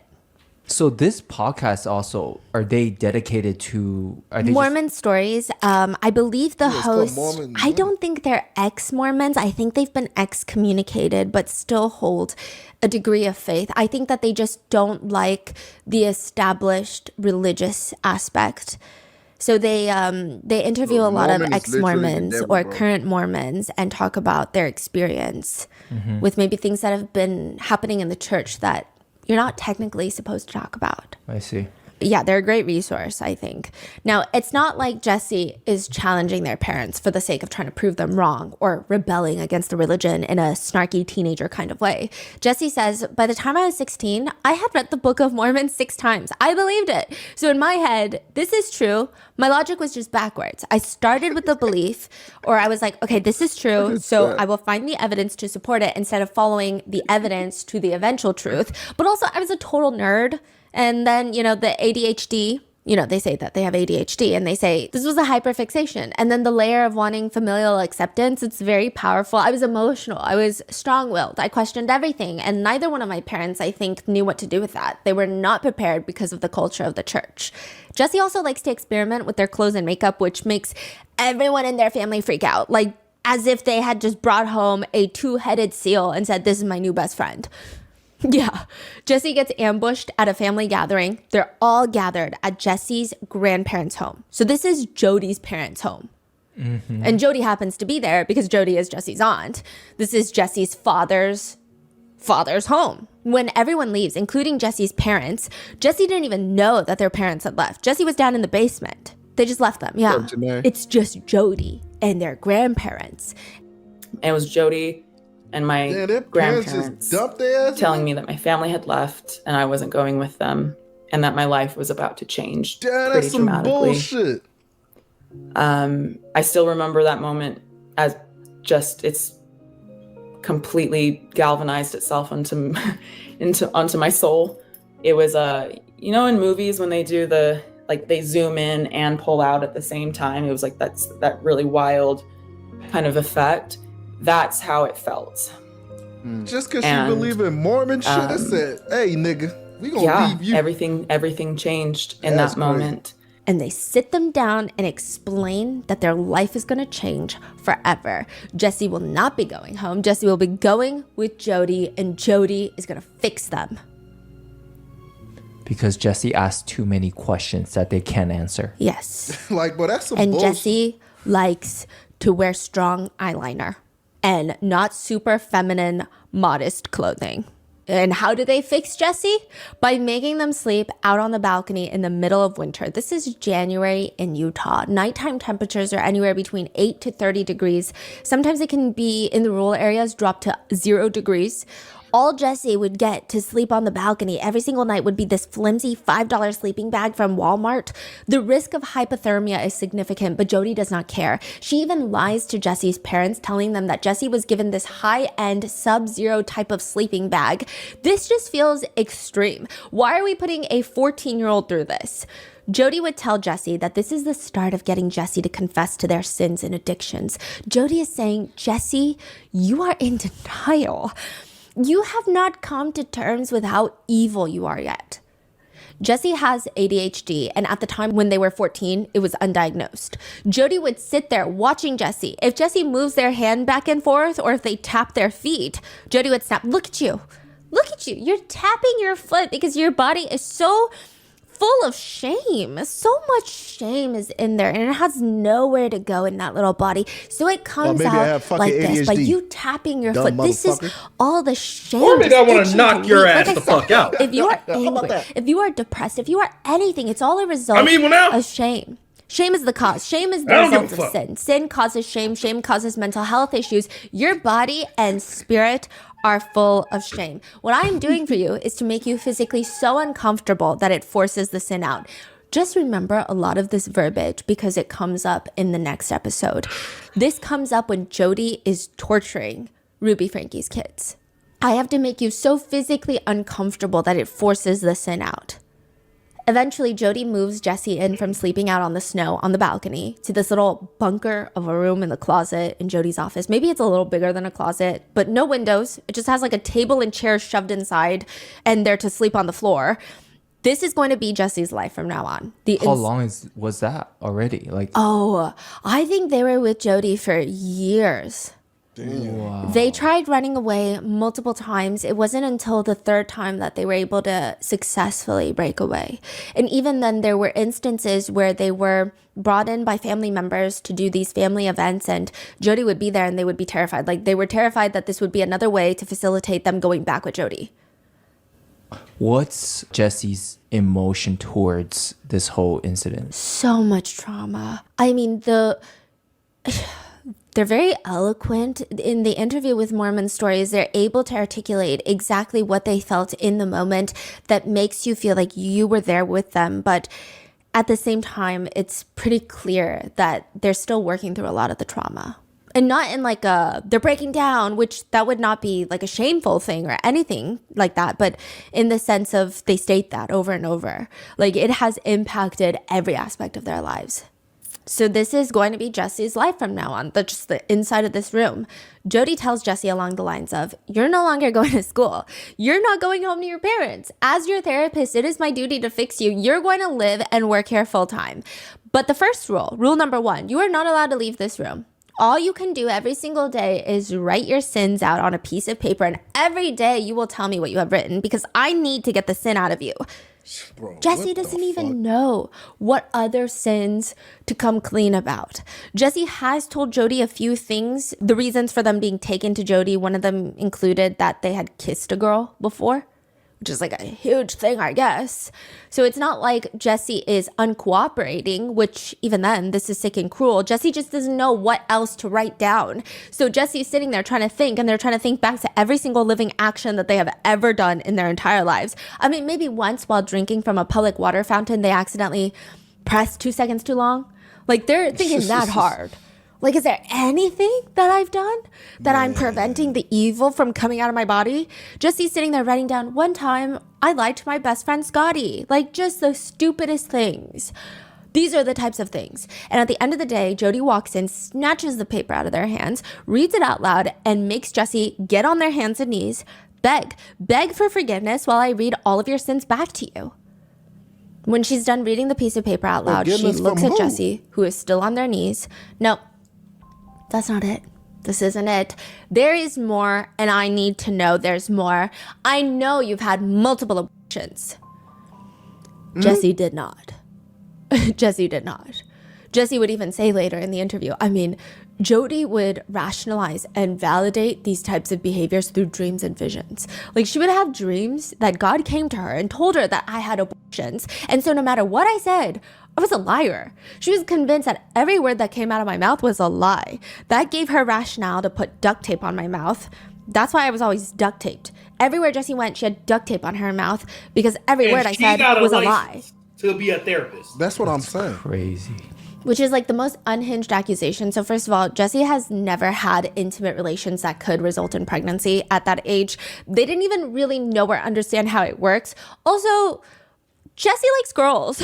And that's what Jesse told Jodie. Right. So Jesse's like, what are you talking about? What abortion you talking about? Nigga, I mean, they've known for a while now. girls. There's just no way that they got pregnant, let alone terminated multiple pregnancies. Also, Jodie accuses Jesse of terminating, like, I think it was like 14 pregnancies. It was a lot. Oh, yeah. It was just a lot. Even though Jodie knows that Jesse is gay. Jesse says, I was struggling with my relationship with my father. I was struggling with self-hatred. I knew I was gay. I knew I was queer. That was a huge part of my internalized shame. Eventually, Jesse learns that the only way to even get Jodie to calm down is to just make up things. And this is going to become really important in part 4, the final part of this episode, because Ruby starts accusing her own children of doing some heinous things. Jodie forces you to just make up sins. Like the craziest sin that you can think of, you have to say it out loud or else she's probably going to torture you. It's like no matter what they did, Jodie just wanted Jesse to be the devil. There was no way around it. You could not prove that Jesse was not the devil to Jodie. They say Jodie was convinced that I was a drug addict, that I was a sex addict. She was convinced that I had multiple terminations. She was convinced of so many beliefs. Never allowed privacy. I was never allowed privacy when using the bathroom. I had 7 minutes to shower, 2 minutes to use the toilet with the door open. I wasn't allowed tampons because she was convinced that I was an addict and I was self-pleasuring with them. I was never allowed to have the bathroom door closed because she was convinced that I was constantly self-pleasuring in there. She was convinced that I was addicted to explicit material. I mean, I'd never seen porn at that point in my life. I didn't even know that people with my anatomy could self-pleasure. This is Jodie's manual on complete destruction of a human being. How to take a human and break them in every aspect, physical, mental, emotional. The physical is likely the easier part for Jesse. And that's saying a lot because it's just torture, plain and simple. Jodie would make Jesse run up and down Hellhole Pass Road for hours. The concept being, quote, for the reason of making me so physically uncomfortable that I would confess to sins. I mean, if you also made me run up and down a road for hours in the sweltering heat, I would confess to anything. I'd be like, okay, I just need a cup of water. You're right. I have reincarnated as the spawn of Satan. I would say whatever you wanted me to say. There was one time Jesse says that they finally stood up and said, no, I'm not doing that. Jesse says, that was the day that I walked away. And I was like, no. And I turned around and she punched me in the back and knocked me down. And Jodie, she's not tall, but she's sturdy. She's a powerhouse of a woman, very strong. Then she ended up going inside. I stayed outside. I went to a neighbor's house.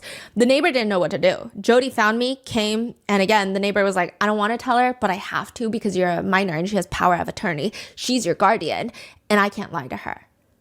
That's how Jesse gets sent back. Mentally, it's confusing though. Jesse says they ran away 3 times only to end right back up at Jodie's house, and the punishment for running away would be to be blindfolded, tied up by their arms and legs, roughly thrown into the back of a car. Jesse had no clue where they were being taken. They're driving for like an hour before finally they hear the car shut off. They're in the mountains. Jesse will be forced to run up and down the mountains as repentance for running away. The worst part is it gets to the point where the torture and the life is so bad that once they're done running up and down the mountain, Jodie would start showering Jesse with praise. I knew you could do it. I knew you could repent, and my niece is still in there. Jesse says after attempting to run away 3 times, hating life, wanting to be in jail rather than with Jodie, but once they hear that little bit of praise, mentally, your brain is so starved, so desperate, it gives you a high. Like you want to work harder for praise from Jodie. They say in the other part, that type of abuse that I don't think is talked about as much is that 90% of the time, you're evil and horrible and wrong, and the abuse is almost unbearable. But then there are moments where you're rewarded and you're now the best thing in the world. And so after these 6 hours of running up and down the mountain, the reward that Jodie gave me of acceptance of you did it, you did the thing, it creates this cycle, which I think is already the foundation and the prerequisites of this is instilled in the Mormon church of having to earn love. But that has affected my life forever, for the rest of my life, of if I try a little harder, if I do a little bit more, maybe they'll love me, maybe they'll accept me, maybe they'll whatever. In this case, it was really extreme, where the abuse was so extreme. But then if you would bear it, then you would get these moments of immense reward from her. And it's just such a psychological fuckery.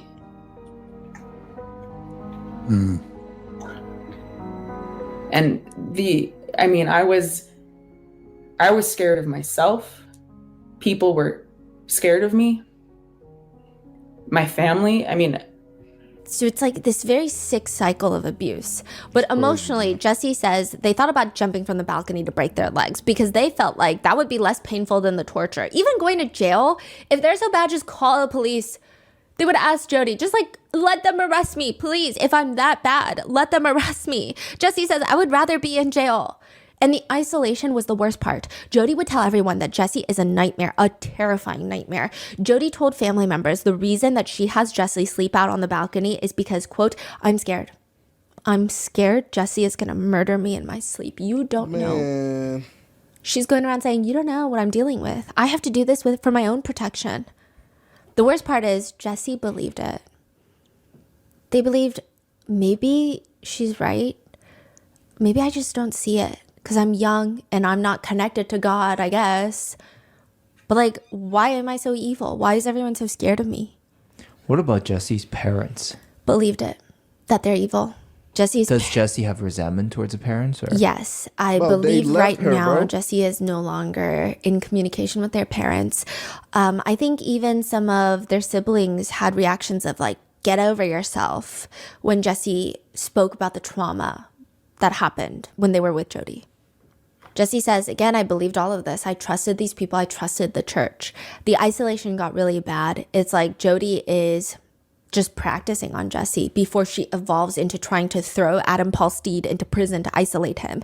Jesse constantly had duct tape on their mouth, and they were told, because you're a liar, every single word you say is a lie. You need to be physically reminded that everything you say is a lie. Sometimes Jodie would make them go to family functions with duct tape on their mouth. So people are seeing this. Jesse says, everyone around me, my cousins, my parents, everyone was terrified of me. I wasn't allowed to speak to anyone. I wasn't allowed to speak to my parents. Which, it's not even the fact that they had duct tape on their mouths and can't physically talk. It's the fact that nobody thought this was crazy. And I'm sure if you have duct tape on your mouth and your family members are acting scared of you, it almost makes you feel like some sort of animal. Yeah. It doesn't make you feel human anymore. It's so bizarre. I mean, it gets to the point where Jodie is convinced that Jesse is contagious, rubbing off evil onto everyone around them. If Jesse is in the kitchen, because Jodie is making them do something for her, if Jodie's kids, Jodie has 2 kids. Jodie's got 2 kids. Oh yeah, they're no longer on speaking terms with her. They're adults by the time that she gets arrested. But more on that later. But if they go into the room, these are Jesse's own cousins. If they want to use the kitchen, they would have to report to their mother that Jesse is in the kitchen, and then Jodie screams at Jesse to get the hell out of the kitchen, and Jesse would be forced to stand on the perimeter of the kitchen with duct tape on their mouth, just waiting for them to be done. That's crazy. Jodie would stare at them and say, see, no one loves you. You're a manipulator, and you destroy people's lives constantly. You destroyed your parents' lives. You're destroying your own life, and you're trying to destroy mine for trying to help you. Jodie would tell Jesse, no one actually cares about you, and you just manipulate them into caring. Nobody believed Jesse, not even their own parents. Jesse says, she destroyed my credibility. I mean, I was an angry That's so teenager, sad, and yeah. now she made me into this emotional, angry teenager that she had told people that I destroyed my family's life, that I destroyed my dad's life, and that every person I come in contact with, I destroy. So she sets up the premise, and then when I come forward and I try to tell people what's happening, what she's doing to me, she can be like, oh, see, Jesse's trying to destroy my life. That's what they do. It's all just... it adds up. So she's so good at protecting these loopholes and discrediting people. Eventually, Jesse manages to run away without getting caught. They go straight to the police station where they lie about their age and get taken to a shelter for those without homes.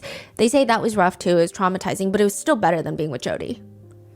Now, a big question everybody has though is why the hell is Jodie Hildebrand so goddamn angry? Like, it doesn't make sense. Why is she so upset with everyone? Why is she so angry? Why is she such a vile person? Maybe this. Jesse remembers one very interesting conversation they had with Jodie, because Jodie makes it her entire life mission to make sure that Jesse is not gay. But they stayed. She did say something to me when I was living with her. That was very strange, because I've known I was queer since I was 7, and I was experimenting with girls and friends since I was 7 or 8. She knew about it and that it was very bad. It was very, very evil. But then she said something to me. She had this friend, her name's Bev. She said something to the effect of, yes, being gay is evil and pleasures of the flesh and yada yada. But if I were to have relationships with my friends, if we were to, it would be different because there's a deep emotional connection there, and that's different. We were sitting in someone's living room and she said this, and I was just like, what? Yeah, that's called being gay. Like, what do you think gay relationships are like? They have deep emotional connections. Jesse was taken back by Jodie's comment of saying that, oh, if I were to have a relation with another woman, it's fine. It's because we have this connection. Yes. And Jesse is like, that's literally called being gay. So Jesse believes that Jodie is gay as well. Yes.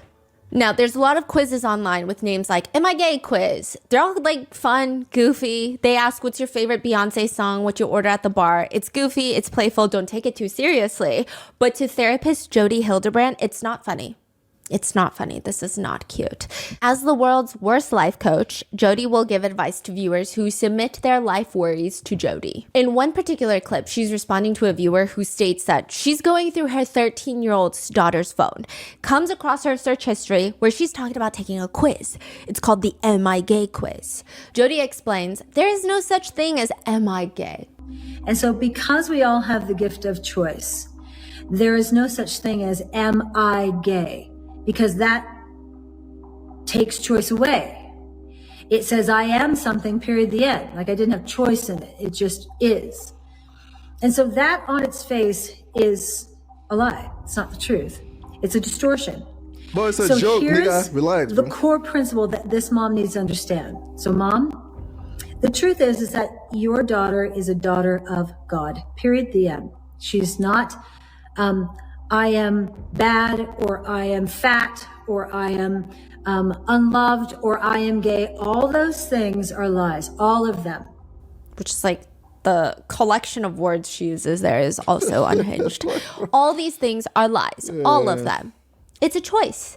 I know that people get crucified when you say that to the world, but that is the truth. Being gay is a choice. It's about protecting her. You are a mother. Your job is to protect your young. If there was a lion coming at your young, you would stand in between and you put the baby behind you and you would defend that child with everything you have.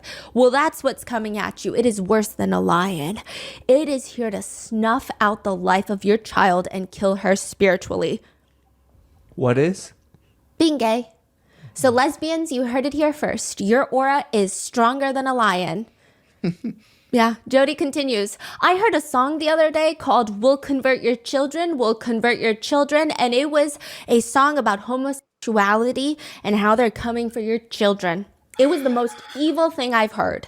Which, side note, the entire song is tongue-in-cheek. They're singing about converting your children, that phrase, because it has always been, and still to this day, is used against the LGBTQ community. The only people that I've seen take that song seriously are both homophobic and dense up here. That's it. In another video, Jodie sarcastically says, LGBTQ. And I think there's an I now. Plus. Okay, it's another of these movements that are going on in our world that is What divisive. is this? Does she have I like her work own with 3 show people or some every shit? day, and not every day, but probably once a week, somebody says a word like, Cisgender was the last word I learned. I'm like, what in the heck is that? it's just a made up word that someone placed meaning on. Because of what happened with Adam Paul Steed, Jodie actually does get her therapy license suspended briefly. That's the only negative thing that comes out to what she's done to Adam, ruin his life completely, shatter and disassemble his entire family and re-traumatize him. She just gets her therapy license suspended on probation for like 18 months. So she starts this new life as a life coaching business. Everything gets more extreme in her beliefs. The coaching business is called Connections, and she preaches about living in truth. And it's a lot more extreme than when she was a therapist, because when you're in therapy, you are still governed by certain guidelines. But as a life coach, there's no governance. Oh, so she got suspended and now she's a life coach, which Yes, a counselor. she can do whatever the hell she wants now. Sense, They call bro. themselves mental fitness trainers. They say, like how you would need a fitness trainer for your body, your physical body, you need one for your mental state. And it's all about living in the truth with a capital T. Living in truth and not distortion means having impeccable honesty, rigorous personal responsibility, and humility. Which, I mean, those are like really vague words. I feel like you could apply that to anything. Yeah. Whereas living in distortion means you are addicted to something. That something could be as serious as drugs and alcohol, but it could also be hobbies, entertainment, receiving compliments. You could be addicted to that. You could be addicted to mirrors. You could be addicted to driving, going on drives. I don't know if, I don't know where that came from. You are also living in distortion when you know that you are not enough. Which, by the way, Jodie Hildebrand has a memoir that she titled, You Are Not Enough. And everyone's like, I keep reading it as You Are Not Enough. Which, like, yes, Jodie, you are not. They also say that you are living in distortion when you are living in lust, which includes being sexually attracted to your own spouse. That's living in lust. So these principles get built upon through the years, and they actually do get worse as they develop. Man, If these Jodie niggas was is not fucked against in the drugs, brain, man. I would think that she developed her ideas while super high on some random couch and elbow deep into a Pringles can, because her ideas of truth and distortion, these cannot be sober thoughts. I'm like, this doesn't even make fucked in sense. the We can brain, only bro. assume that the idea of formulating a coherent thought is too big of an obstacle course for Jodie because it doesn't make sense. The principles are: truth is always loving. Distortion is never loving. Control is never loving. So remember, if you really want to love someone, you'll reflect truth to them. If you love someone, you can be yourself around them and you don't have to tiptoe around what you're saying. When you love someone, you hold boundaries with them and your boundaries won't offend them. Anyone who is offended by a boundary is in distortion. Anyone who is offended by a boundary is someone who is being selfish and wants what they want. So with these principles of honest, responsible, and humble, you will have calmness, permission, peace, and a willingness to hold boundaries for you and your child. Yeah. Who needs a lobotomy when you have Jodie Hildebrand's great teachings? I think fortune cookies make more sense and are less vague than her so-called teachings. She would also hit couples with the, Jesus said, Having the thought is the same as actually doing it. So if you think about your hot coworker, you actually did your hot coworker. I don't think that's what he meant. One therapist who was training under Jodie says she was excellent in exploiting Mormon anxiety, being pure, being sinless, being perfect. But Connections was more than just therapy. It was a whole community that she created, a whole platform of people drinking her Kool-Aid. It was like a church within a church, and Jodie was the prophet. That person also... Honestly, yeah, my brain's starting to hurt from this shit, man. Like, she's just so dumb in the brain. I think it's affected me, Chad. Like, man, this shit just makes no fucking sense to me. I think she created life, Chad. She knows everything about it, man. I think she created this world. Said, damn, man, let me get up. Are you good?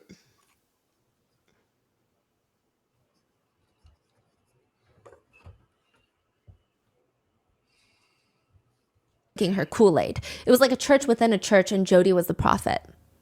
That person also didn't like the way that Jodie would treat clients entirely differently according to their status. He says, a client would come in who was well-known and had a lot of money, and she would say to me, we really got to take care of this one. And I thought, that's odd. So this was when Jodie was a therapist. And he would say, like, we're therapists. We're trained not to care about if that person has money. I think she was just salivating. She was salivating about money and power. Like, that excited her. What can I do with a client with a lot of money, influence, and a lot of power?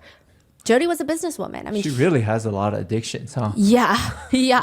She knew how to hit on a pain point, and the biggest pain point for people in order to turn a profit. Jessie says, this is the crazy thinking about it now, but I used to do her billing. So Jessie is Jodie's niece, remember? And they say, I used to do her billing. She would force me to do it, like free labor.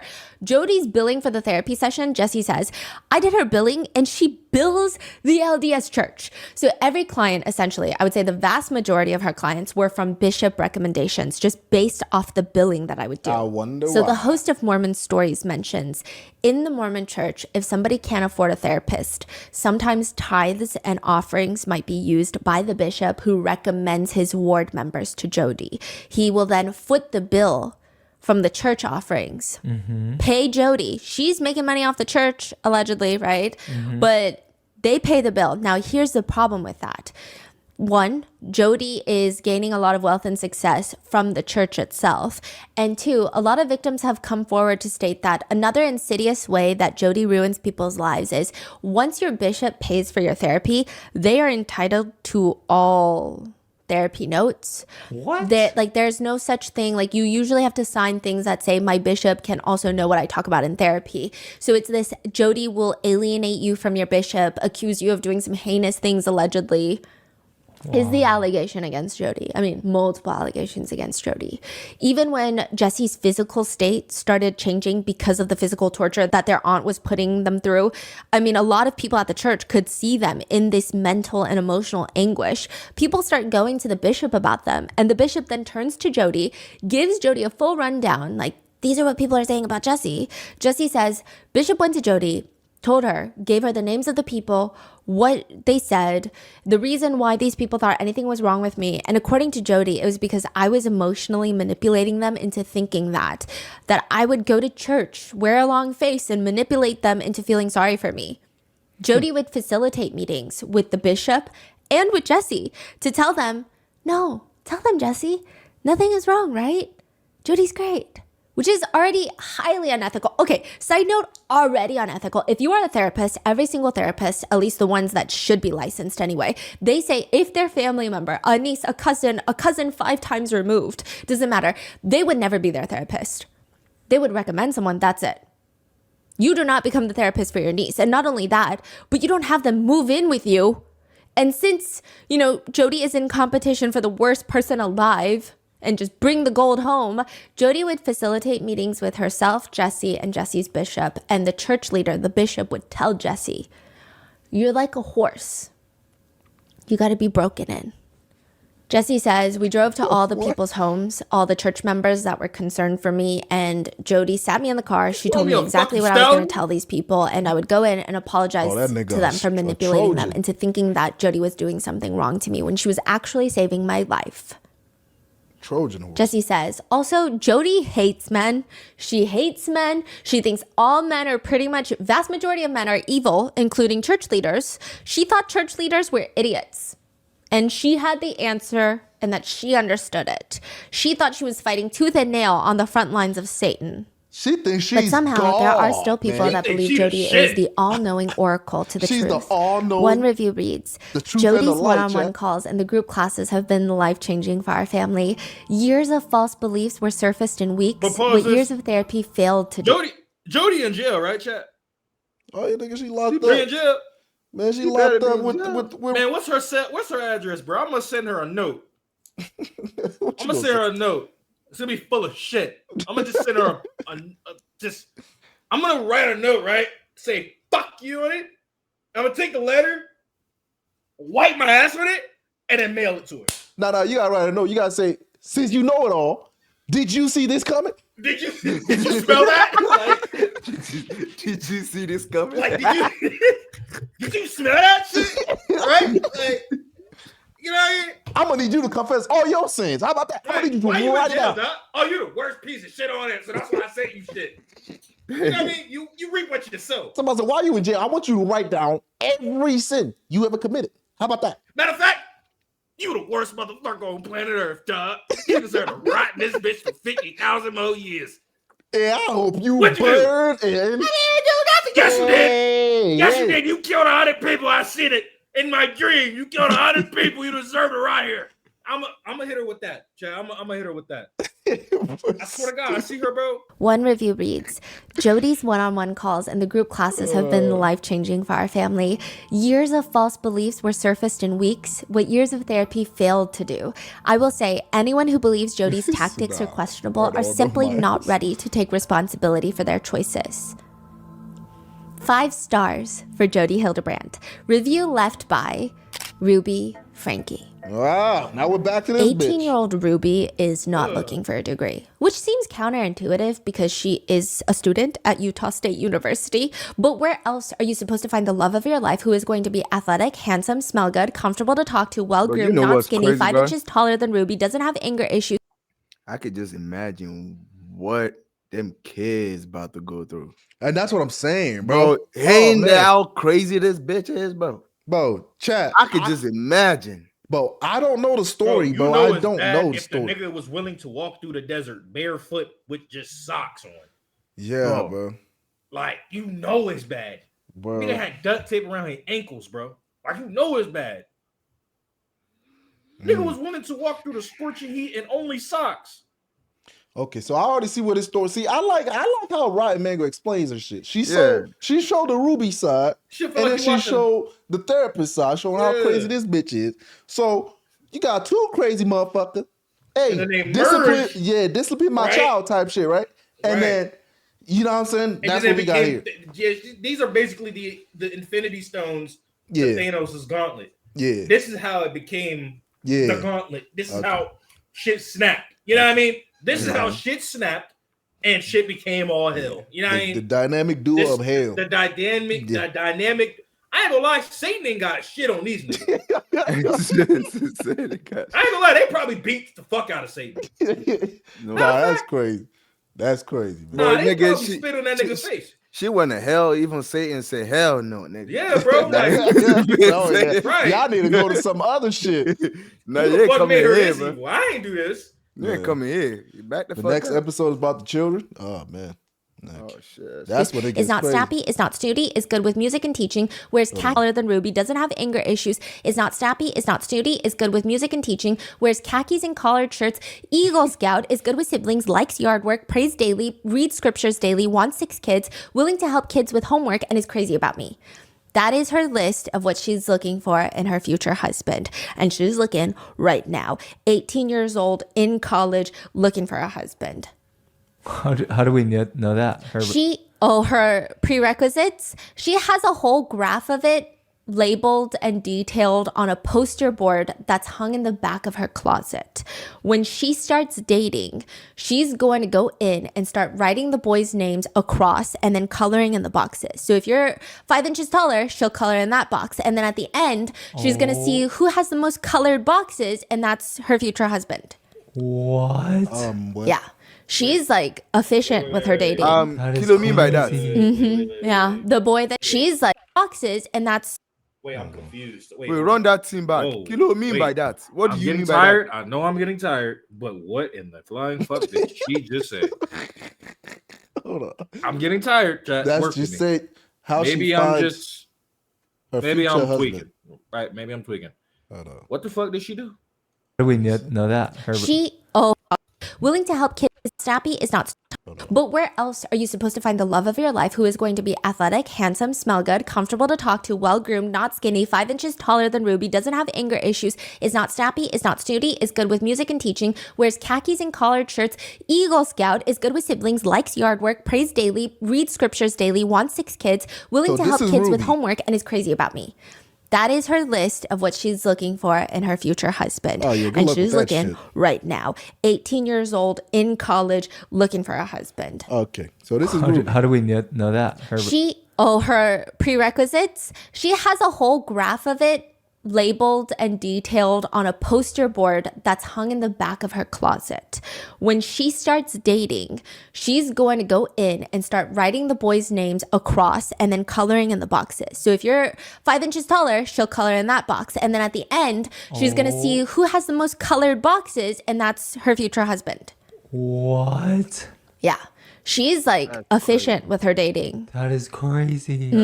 Yeah, the boy that she's gonna marry is gonna check off the most, and one of the contenders is Kevin Frankie.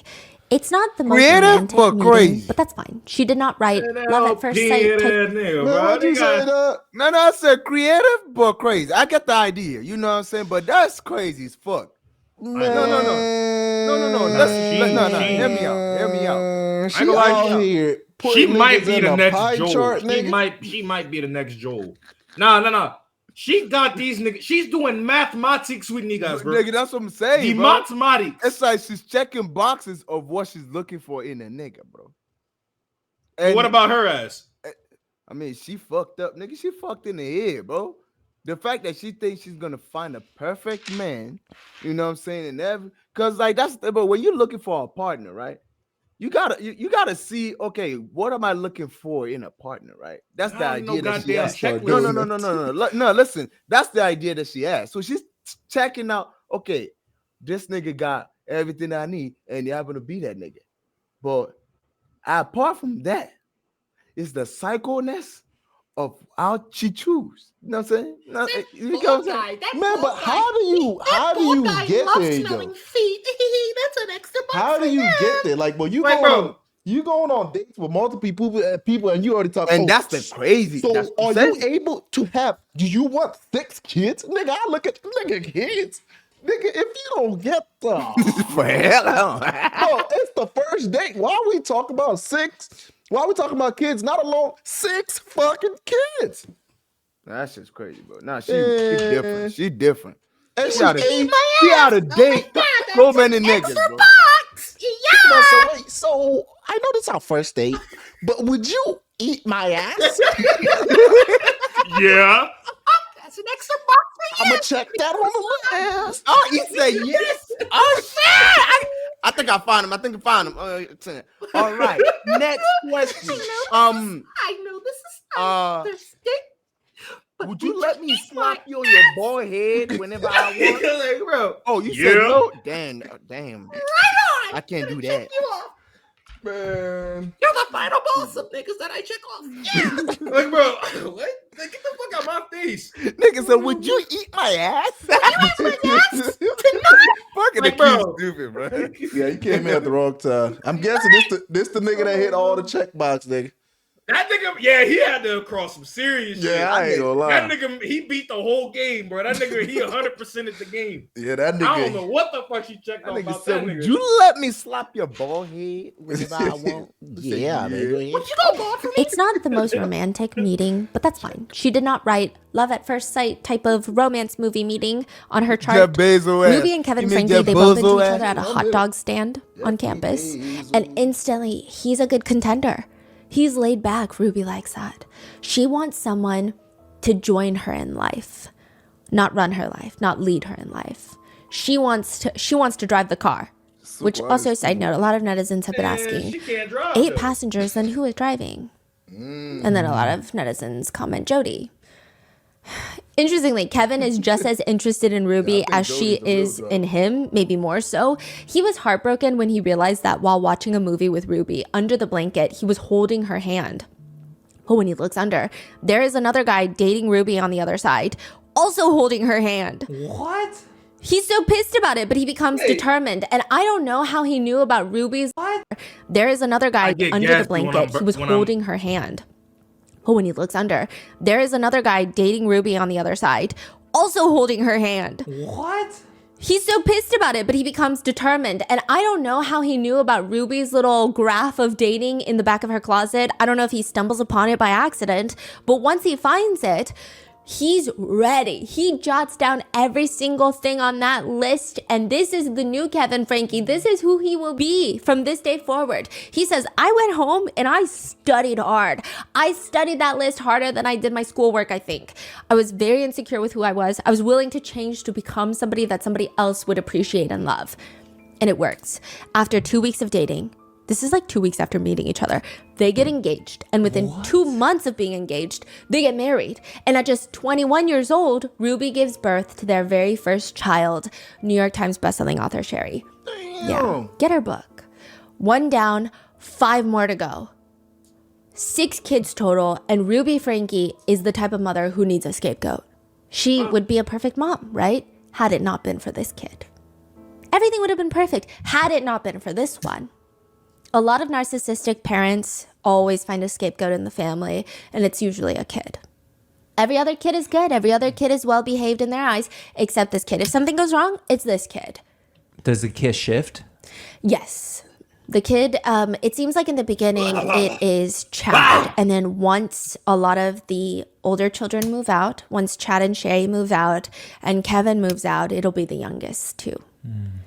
Chad is the eldest son, the second born.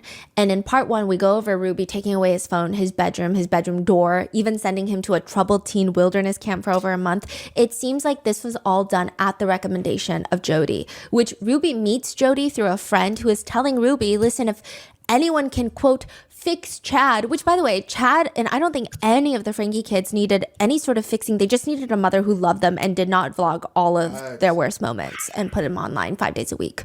Facts. But she says, if anyone can, quote, fix Chad, it's going to be Jodie.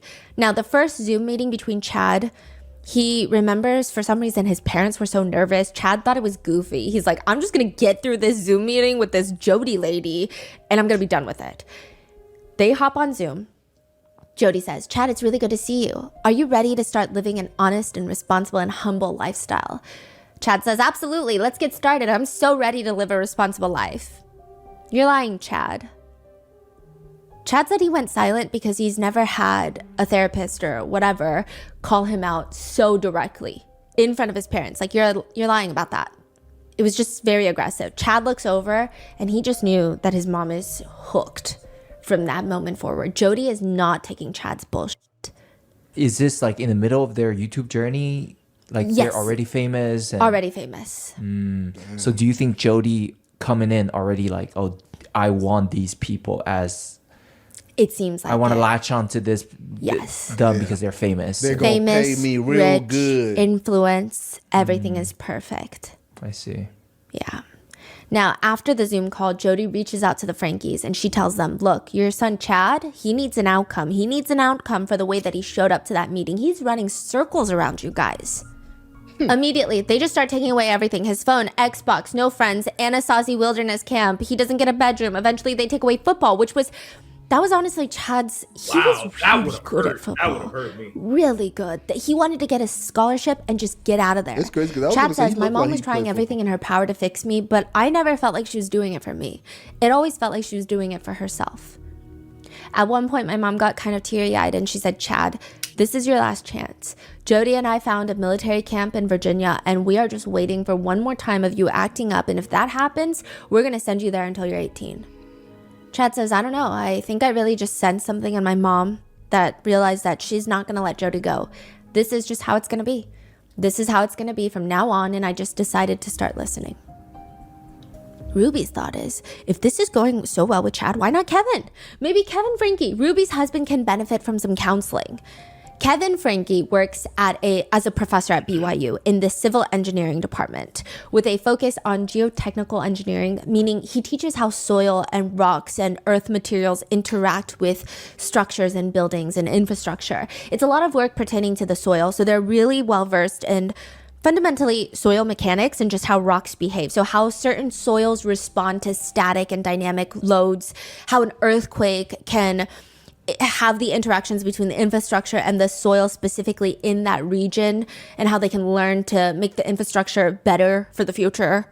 It's a lot of smart stuff. It's indisputable that Kevin Frankie is academically very intelligent, but in terms of teaching, some would argue he's not very good. His Rate My Professor rating is 30% would take again, with a solid 2.2 out of 5. One review on Rate My Professor says, he's very rude and mean. He spoke down to students in a very condescending, disrespectful manner. I truly did not have a great experience in this class. It wasn't an insanely hard class. I take schoolwork very seriously and have never had issues with a professor before Professor Frankie.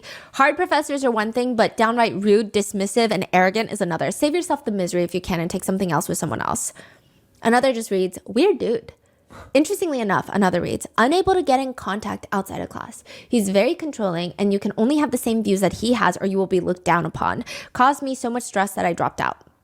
Which we talked about this briefly in part 1, but Kevin does not appear to be involved in his family life. One would assume that perhaps he was using all his energy at work, but a lot of the students say he was impossible to get in contact with outside of class. So if he's not working, he's not with his family, what is he doing?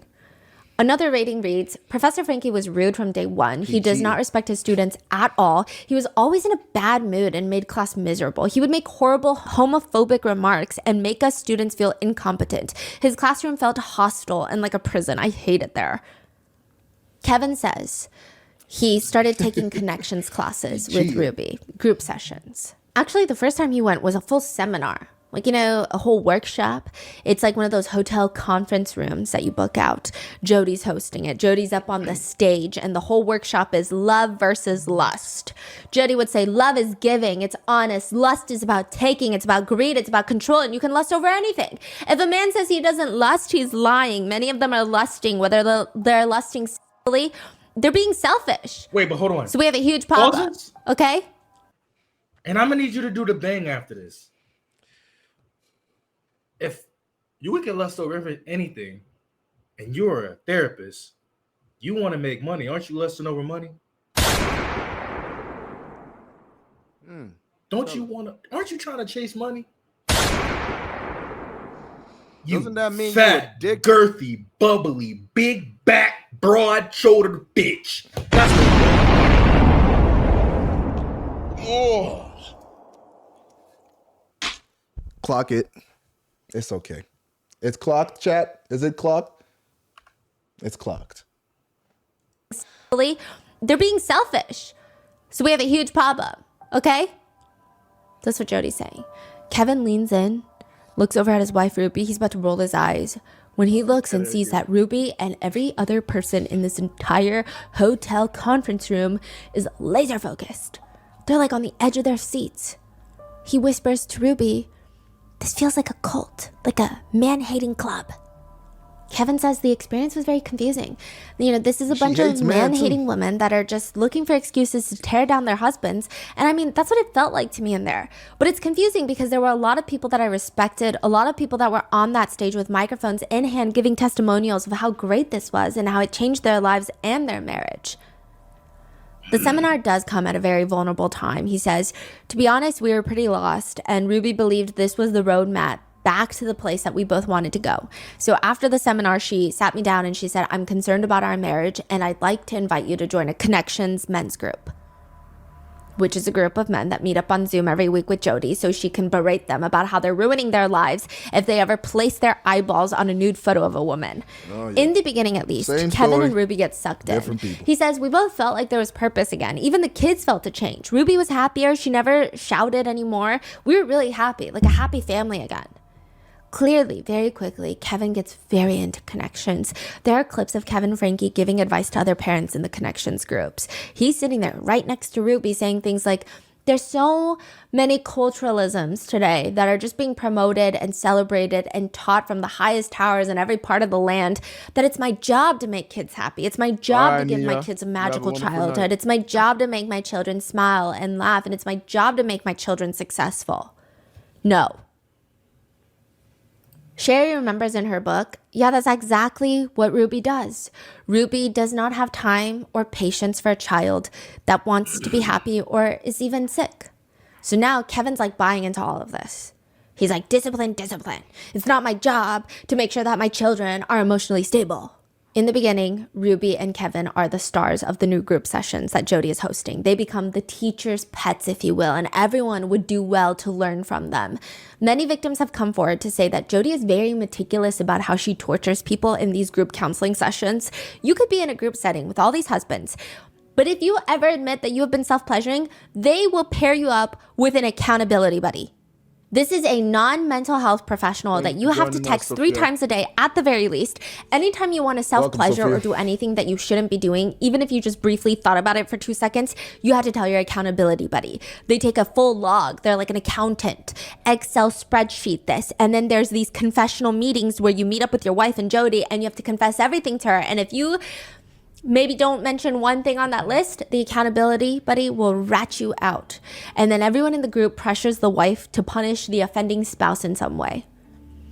Other victims who have come forward state that Jodie encourages the wife to punish husbands by kicking them out of the bedroom, no hugging, no kissing, no talking, no nothing, no intimacy or even personal connection for months at a time, all for the unforgivable crime of self-pleasure. Oh yeah, you gotta be fucked. Does Jodie have a husband? She did briefly an ex-husband for 2 years. I wonder what happened there. Apparently a very messy divorce. I wonder what Jodie happened would there. use that where the husband is now going through months of isolation. And it's almost like she's waiting for the husband to self-pleasure again and have a relapse. That's when she pushes the wife to kick him fully out of the house and start initiating a divorce. Aside from that, the group sessions are just group bullying sessions. Kevin says, if Jodie piles on somebody, they all pile on. If Jodie praises somebody, they all praise. And so it really felt like a pack of dogs. And Jodie was the alpha. And whoever she sticks the dogs on, they would go. Whoever she praised, you know, the dogs would just lick them up and down. And that's just how these groups went. The revenue from these group counseling sessions alone is estimated to be, on the conservative side, have brought in Jodie about $30,000 a month.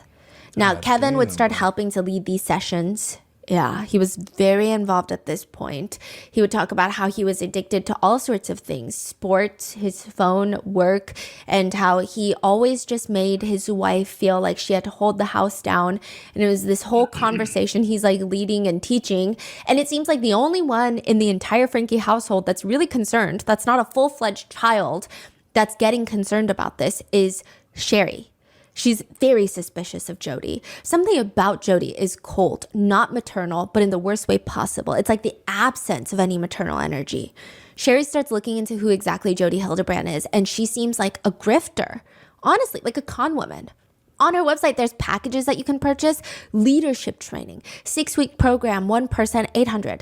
Team leadership program, $5,000. Company leadership training, $15,000. You paid Jodie for that. learns You the deserve reason to that go, Jodie bro. switched from therapy to full-blown You paid for that counseling shit. and life coaching is because, yes, there's more money, but also From this she's woman? on probation. Her license was suspended. That's what I'm saying, bro. At this point, Adam Paul Steed's story was not fully out, so it just was like Jodie was disclosing patient information to the honor code at BYU. It wasn't the level that we know today. $800. Even the way Jodie responds to criticism is alarming. In one video, Jodie demands people leave her better reviews. She starts ranting. It's confusing to me. It's like you guys like what you're getting from us, and we're saying, hey, can you please help? Can you please take 5 minutes and hit a button and go give us a 5-star Can you review? take 2 seconds Please? to lower your fucking voice I don't before I punch understand you? why you won't do it. There is a link underneath every single video. I think we've had 5 people from the last time I asked, which is probably a month ago. 5 out of almost Like 9,000, somebody like that 5 take care of your people kid? to give us a review. That's 5. And we've had probably 50 to 75 people give us 1-star reviews. So we started with a 5, and in 3 months, we're down to like a 2. There is a link underneath every single video that says, give us a review. Click it and give us a 5-star review, please. I don't understand why you won't do it. Fuck you. Because you don't have Even if you 5-star. put all 'Cause of you this build aside, like a Sherry is ugly noticing how nigga. extreme things are getting in the house. Jodie would say extreme Nobody things like giving no it's ugly extreme, nigga but it 5 has to be stars because we're review. surgically removing the sin. We're surgically removing the sin from your souls. May 2021, Well, how are Jodie you- calls Ruby freaking out. She's wailing and sobbing into the phone. This is Jodie, the life coach extraordinaire, crying to her client. She tells Ruby that it's happening. It's time. Clocked it right The there. second coming, doomsday, the fuck is she apocalypse. calling me for, The shadow therapist? figures are coming for her. They're haunting her. They just surround her at night, all around the bed. Jodie knows Satan is behind this. He has it out for her. He's the one sending them. We talked about this in part 1, but Ruby and Kevin were prepared for doomsday, the second coming.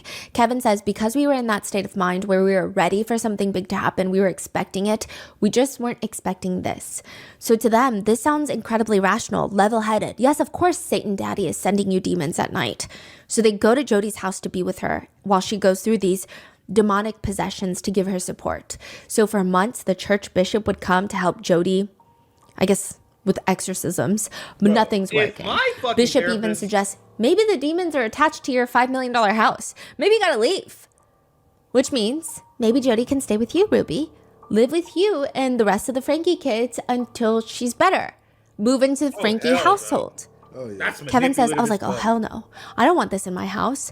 But I was beaten over the head with it. That's really insensitive. She's done so much to help our family. You're being selfish. She needs it and come on. And it won't be for long. And so I relented and I was like, okay, actually, this could be kind of fun. Let's make it fun. And she needs a vacation. So we'll just do all of this. And it turned into the moment she showed up at my house, which was just the weirdest crap started happening. He Wait, says, so the church leader told Jodie to live with Frankie? well, it was more so, I don't know how to help you. Maybe the demons are in your house. I got to go. Oh, so Ruby just took her in. Yeah, Jodie and Ruby were like, oh, let's go to Ruby's Jodie house. and Ruby. Okay. Now, I think Kevin wow, says out of Ruby. nowhere, the lights would turn on and off. It sounds like people were walking inside the walls. You could feel there's spirits floating around. Kevin says he hated it, that it was weird. But he probably didn't hate it as much as Sherry hated it. She just remembers her mom calling her. You have a couple of hours to take whatever you need out of your room, and Jodie's moving in. You're moving out in 2 weeks already to go to college, so I figured you only have to deal with it for 2 weeks, so it should be fine. Sherry says it was fine, but I thought it was weird that a therapist would move in with her patients. Yeah, that is But it kind gets of worse. weird. Sherry writes in her journal at the time, the house's spirits feel weird with Jodie here. Something's going on between her and my parents that we don't know about, and the whole thing is super secretive. I'm trying to spend as much time out of the house as I can. This is the desert house? No, this is Oh. the Frankie house. Oh, the desert house is not Frankie house. No, that's Jodie's house. Holy shit. Yeah. This is like their family home that they've been vlogging in. Okay. Now, What Jodie the- is still suffering from her demonic possessions, her trances.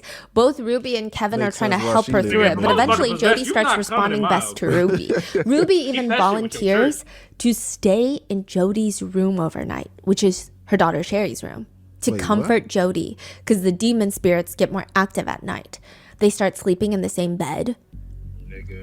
Ruby tells Kevin, you know what, I'm just going to start sleeping in there. And if I need you, I'll come down and get you. And maybe if I'm in the room with Jodie, these things will leave her alone. Kevin says, I'm like, oh, that's kind of weird. That is when they started sleeping in the same bed. Kevin says that's also when, quote, Ruby started having like trances and stuff. I would say it was probably around that time that she believed she was going to heaven and seeing God and Jesus talking with them. They would stay locked in that room for 4 to 5 hours, and then they would come out all on cloud 9, and Ruby would say things like, she just had this amazing vision. We're all bringing all this stuff into the world. We're doing God's work. Yeah. Kevin says, I don't know the extent to which their interactions went, but it was much more than a friendship, much more than a sisterhood. It was uncomfortably drugs. intimate. Sherry says, I No, never that demon remembered her probably being that jumped in their sympathetic eyes. towards me when I was having similar issues, aka nightmares as a kid, but I guess this was different with Jodie. Also, Sherry says, Ruby and Jodie would stay upstairs all day and they would rarely leave the house unless they were going to Dairy Queen. Their diets were a cardiologist's nightmare, just sugar and ranch dressing. So after moving out for college, there's this very strange incident where Sherry has to go back home to get a few things from her room. She says, I pushed the door to my bedroom and I looked around confused. The room was bathed in the soft glow of candles. The air was heavy with the scent of lavender and vanilla wafting from the massage oils in the dresser. I quickly grabbed what I needed and got the hell out of there, feeling like I just walked into someone else's honeymoon suite. The only thing missing was rose petals on the bed. That is crazy. Sherry says the whole thing was made weirder by the fact that that night, Sherry's sleeping on the couch. She can't fall asleep. It's like 5 a.m. She hears something and she writes in her book, quote, I cracked one eye open just in time to see Ruby tiptoeing out of my room, her hair messy, her cheeks flushed, and her robe hastily tied, heading back to the bedroom she shared with my dad, a strange smile on her face. She looked mischievous. What the hell was going on? Why was Ruby sneaking around in the middle of the night like a teenager trying not to get caught by her parents? Were they really doing candlelit massages in my bedroom?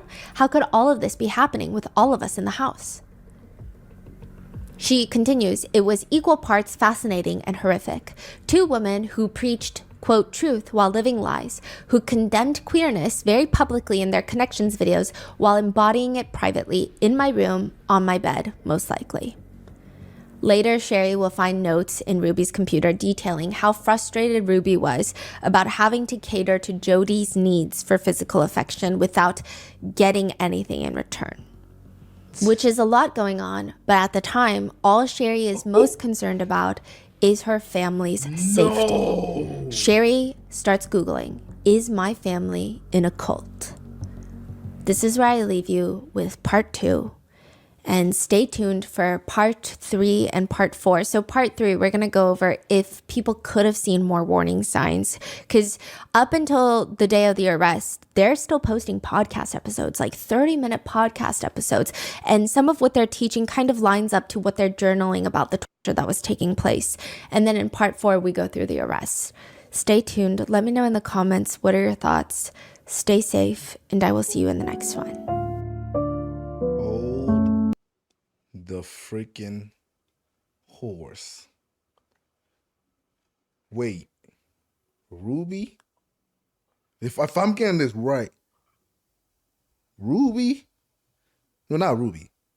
Jodie tiptoeing into the parents' bedroom. She doing something with Ruby? Is that what's going on?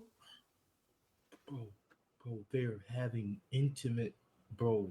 They're having intimate relations, bro.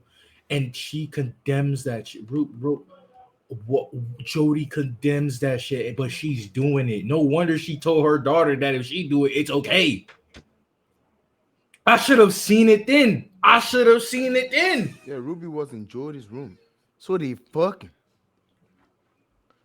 I should have seen it then. Niggas was in the room with each other for 45 plus hours on the same bed. And then they come out. Ah, man. Yeah, she's got a great vision. Yeah, because it's buried in between. Wait, so the same woman that condemned, what was the other girl name? Jessie? Bro, her daughter. Well, her niece.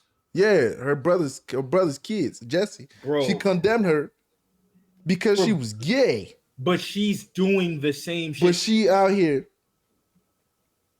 leaking the gooch. And then on top of that, Ruby cheated. Yeah. She's fucking married. So I'm guessing the list that she made, Jodie got a little more checkpoint. Got a little more check mark. Oh my god, she's such a than the husband. What's that husband? She's a hypocrite. A fucking manipulative hypocrite. What do you know? Wow, couldn't put it past her. What the Ruby? What the bro? She had to risk the shit out of Ruby for her to fall into some shit like this. How did we get there? How did this happen? What the fuck? What? Jodie rizzed the shit out of Ruby. Bro, she got 6 kids. Bro. How you get rizzed up? Bro. and a husband. You should watch the Bro. Hulu documentary. Now I'm watching after we finish this whole shit. Because this was crazy. I was not expecting that at all. Wait. I can't believe what the fuck I'm hearing. So Jodie ain't even that good look. How the hell you get attracted? Chad, I knew something was wrong when Ruby started shape-shifting into Jodie. The way she looked, bro, you don't see how the way she looked every time I see her. On them podcasts, she's just like, yeah. They're both like, yeah, dude. What was that one dumbass shit she said? And she was like, yeah. Yeah, the way, bro, she started looking like her for a second. Like, she went from looking like Ruby to Rhodey, bro. And then it became a rodeo. Because Ruby and Jodie is Rhodey. You mean Rhodey Hose? Rhodey Hose. Nigga, what the fuck did we just watch, bro? Oh, wait. On top of that, in your daughter's room. Bro. In your daughter's room is crazy.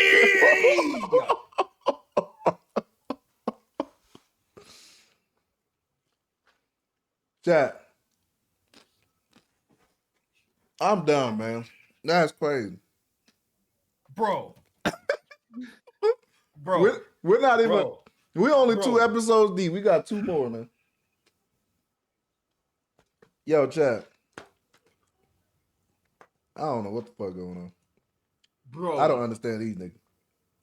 You preaching all this shit just for you to be. Bro. I know it, bro. She talks about how she hates men, but she talk like she hates men. She ruined niggas' relationship. She don't like niggas because she wants to be a nigga. So she's basically going into these households like, oh yeah, that's my bitch now. Move aside, nigga. I'm about to dick her down some gangsters. Bro, that's why she don't like niggas. And that's what I'm saying. That's why every time, right? Like with I forgot the other dude's name. I think it was like Alex or something. And the married girl, she trying to ruin this nigga life, bro. Because she hates men, bro. Bro, Devontae, imagine this, right? You marry somebody, right? You got 6 kids with them. And then guess what? A therapist dick my wife down. the therapist that's supposed to be taking care of your kids. Fucking. Bro, she said, bro, I'm going to get you a therapist so you can get your mind right. I'm going to get you a therapist so you can get your mind right. Bro, whole time, nigga, she the one getting dome. Is this shit fucking my bitch? Is that fucking my bitch? Trying to get somebody's head right and getting head from the therapist. Is that shit fucking my bitch? Is it fucking my bitch? Nah, bro. Like honestly, bro. Imagine she come up to you. Hey, oh my god, bro. I'm sorry. I'm sorry, Devontae, man. I cheated, bro. You like, oh, who you cheated? Who the dude? Oh, I'm sorry. It's the therapist next door.